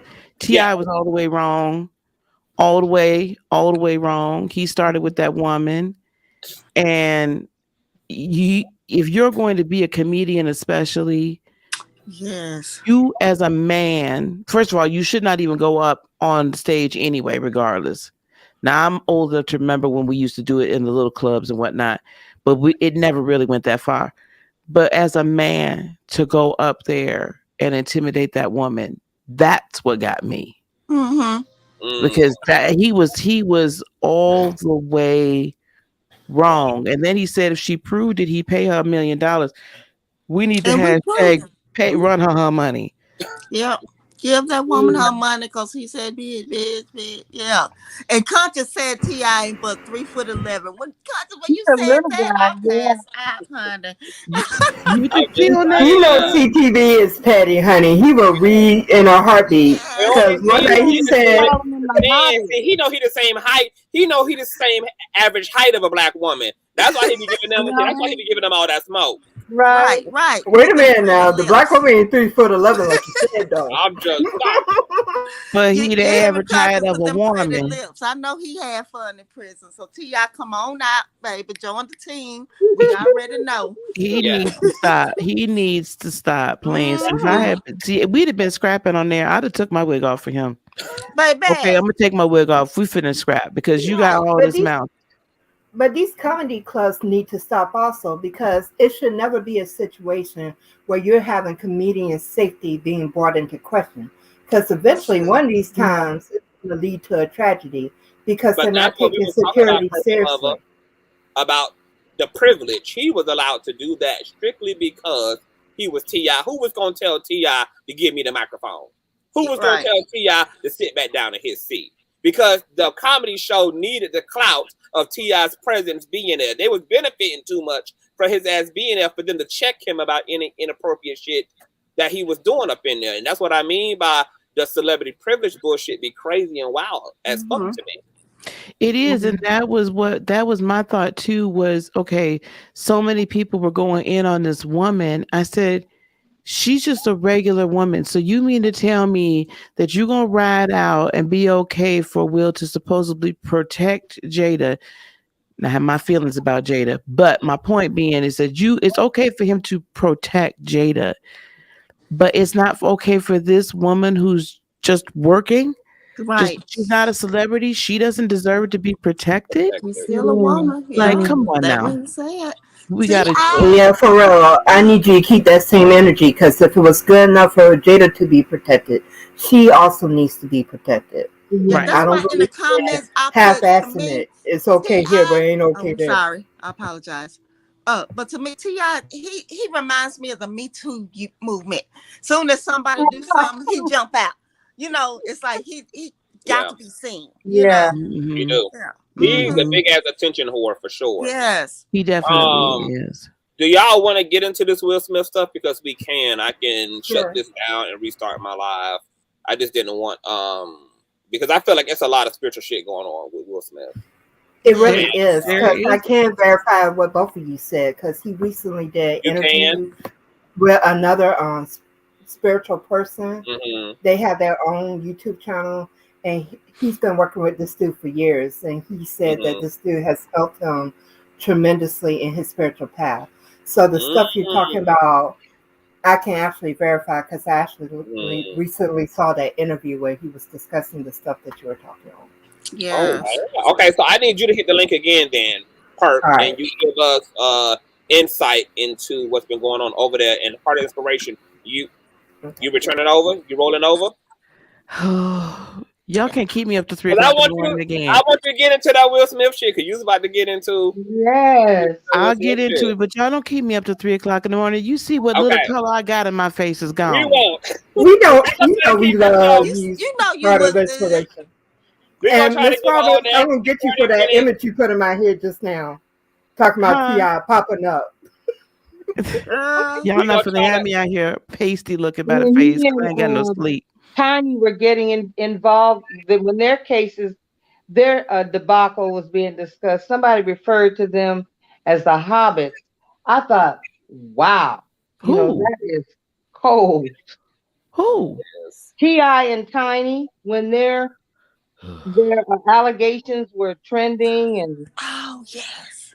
and I they were got going through all that trouble, somebody referred to them as a comedian made a joke about them and the situation and referred to them as hobbits.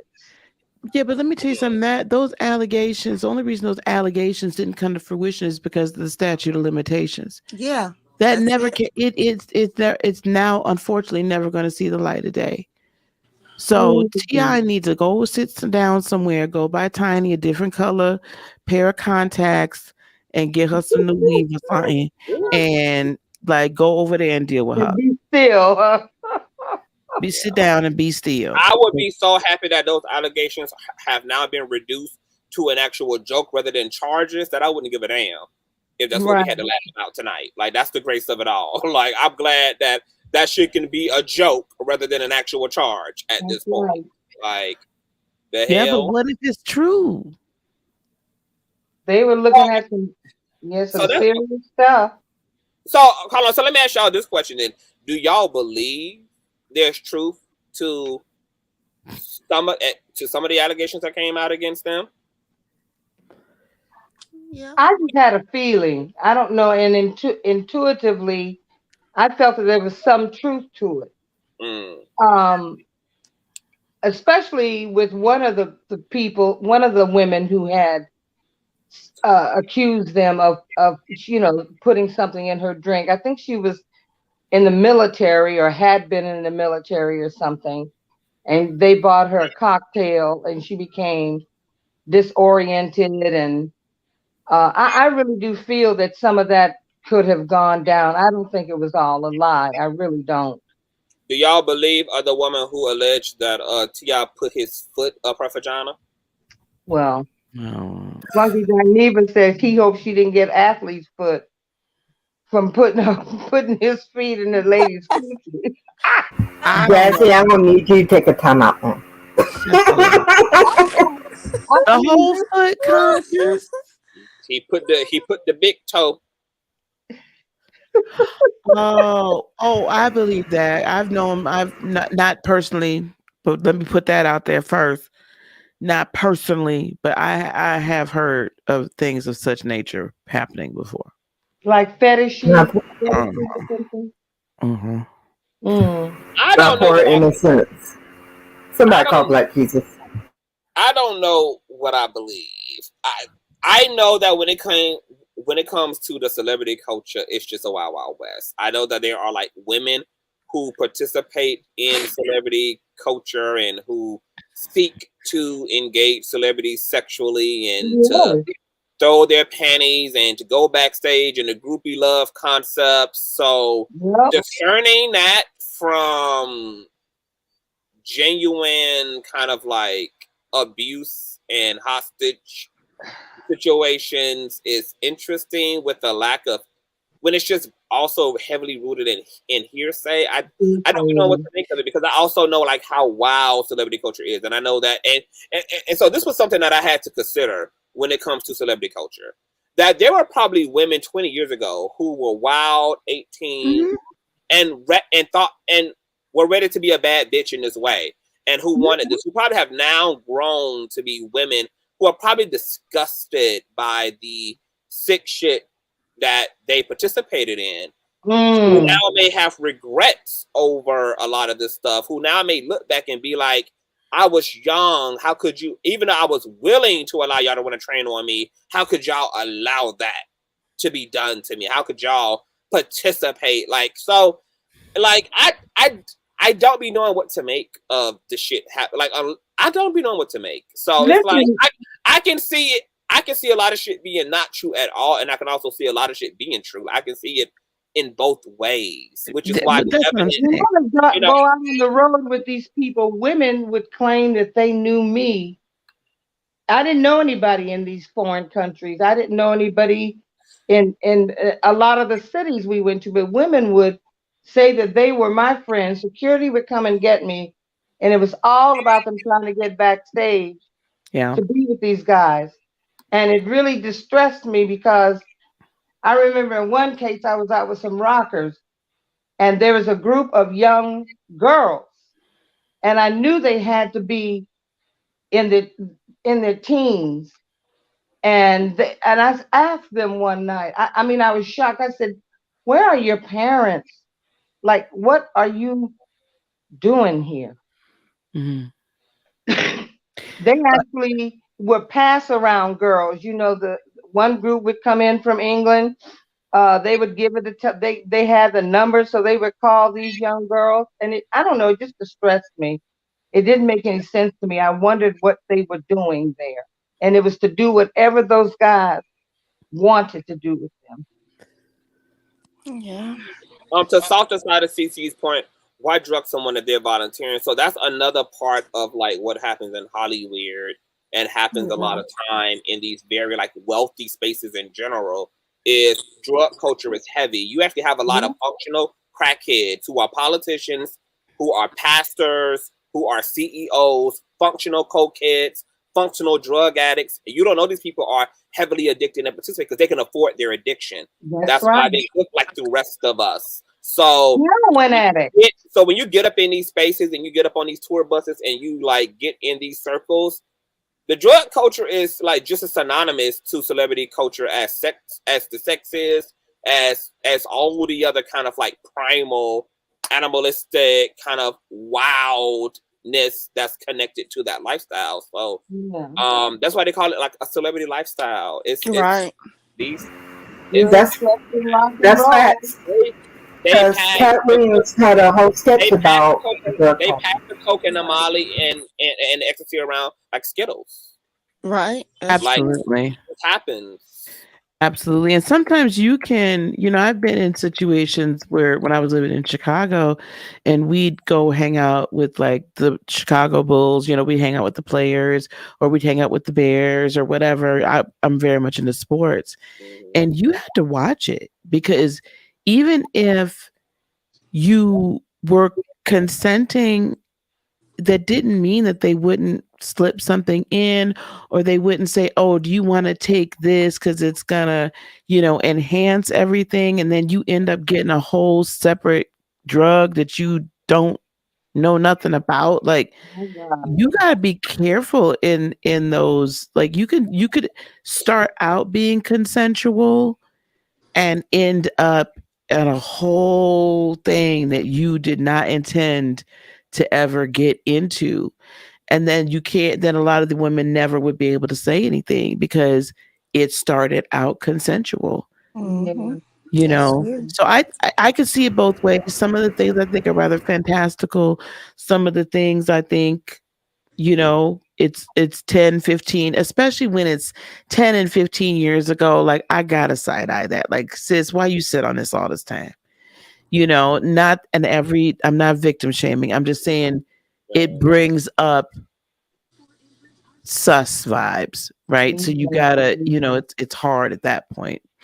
I don't know. But to also answer that question, a lot of the reasons why they're doing this to women is because it's not about the sexual act, it's the control. To be able to control somebody and make them do something, whether they want to or not, is preferable.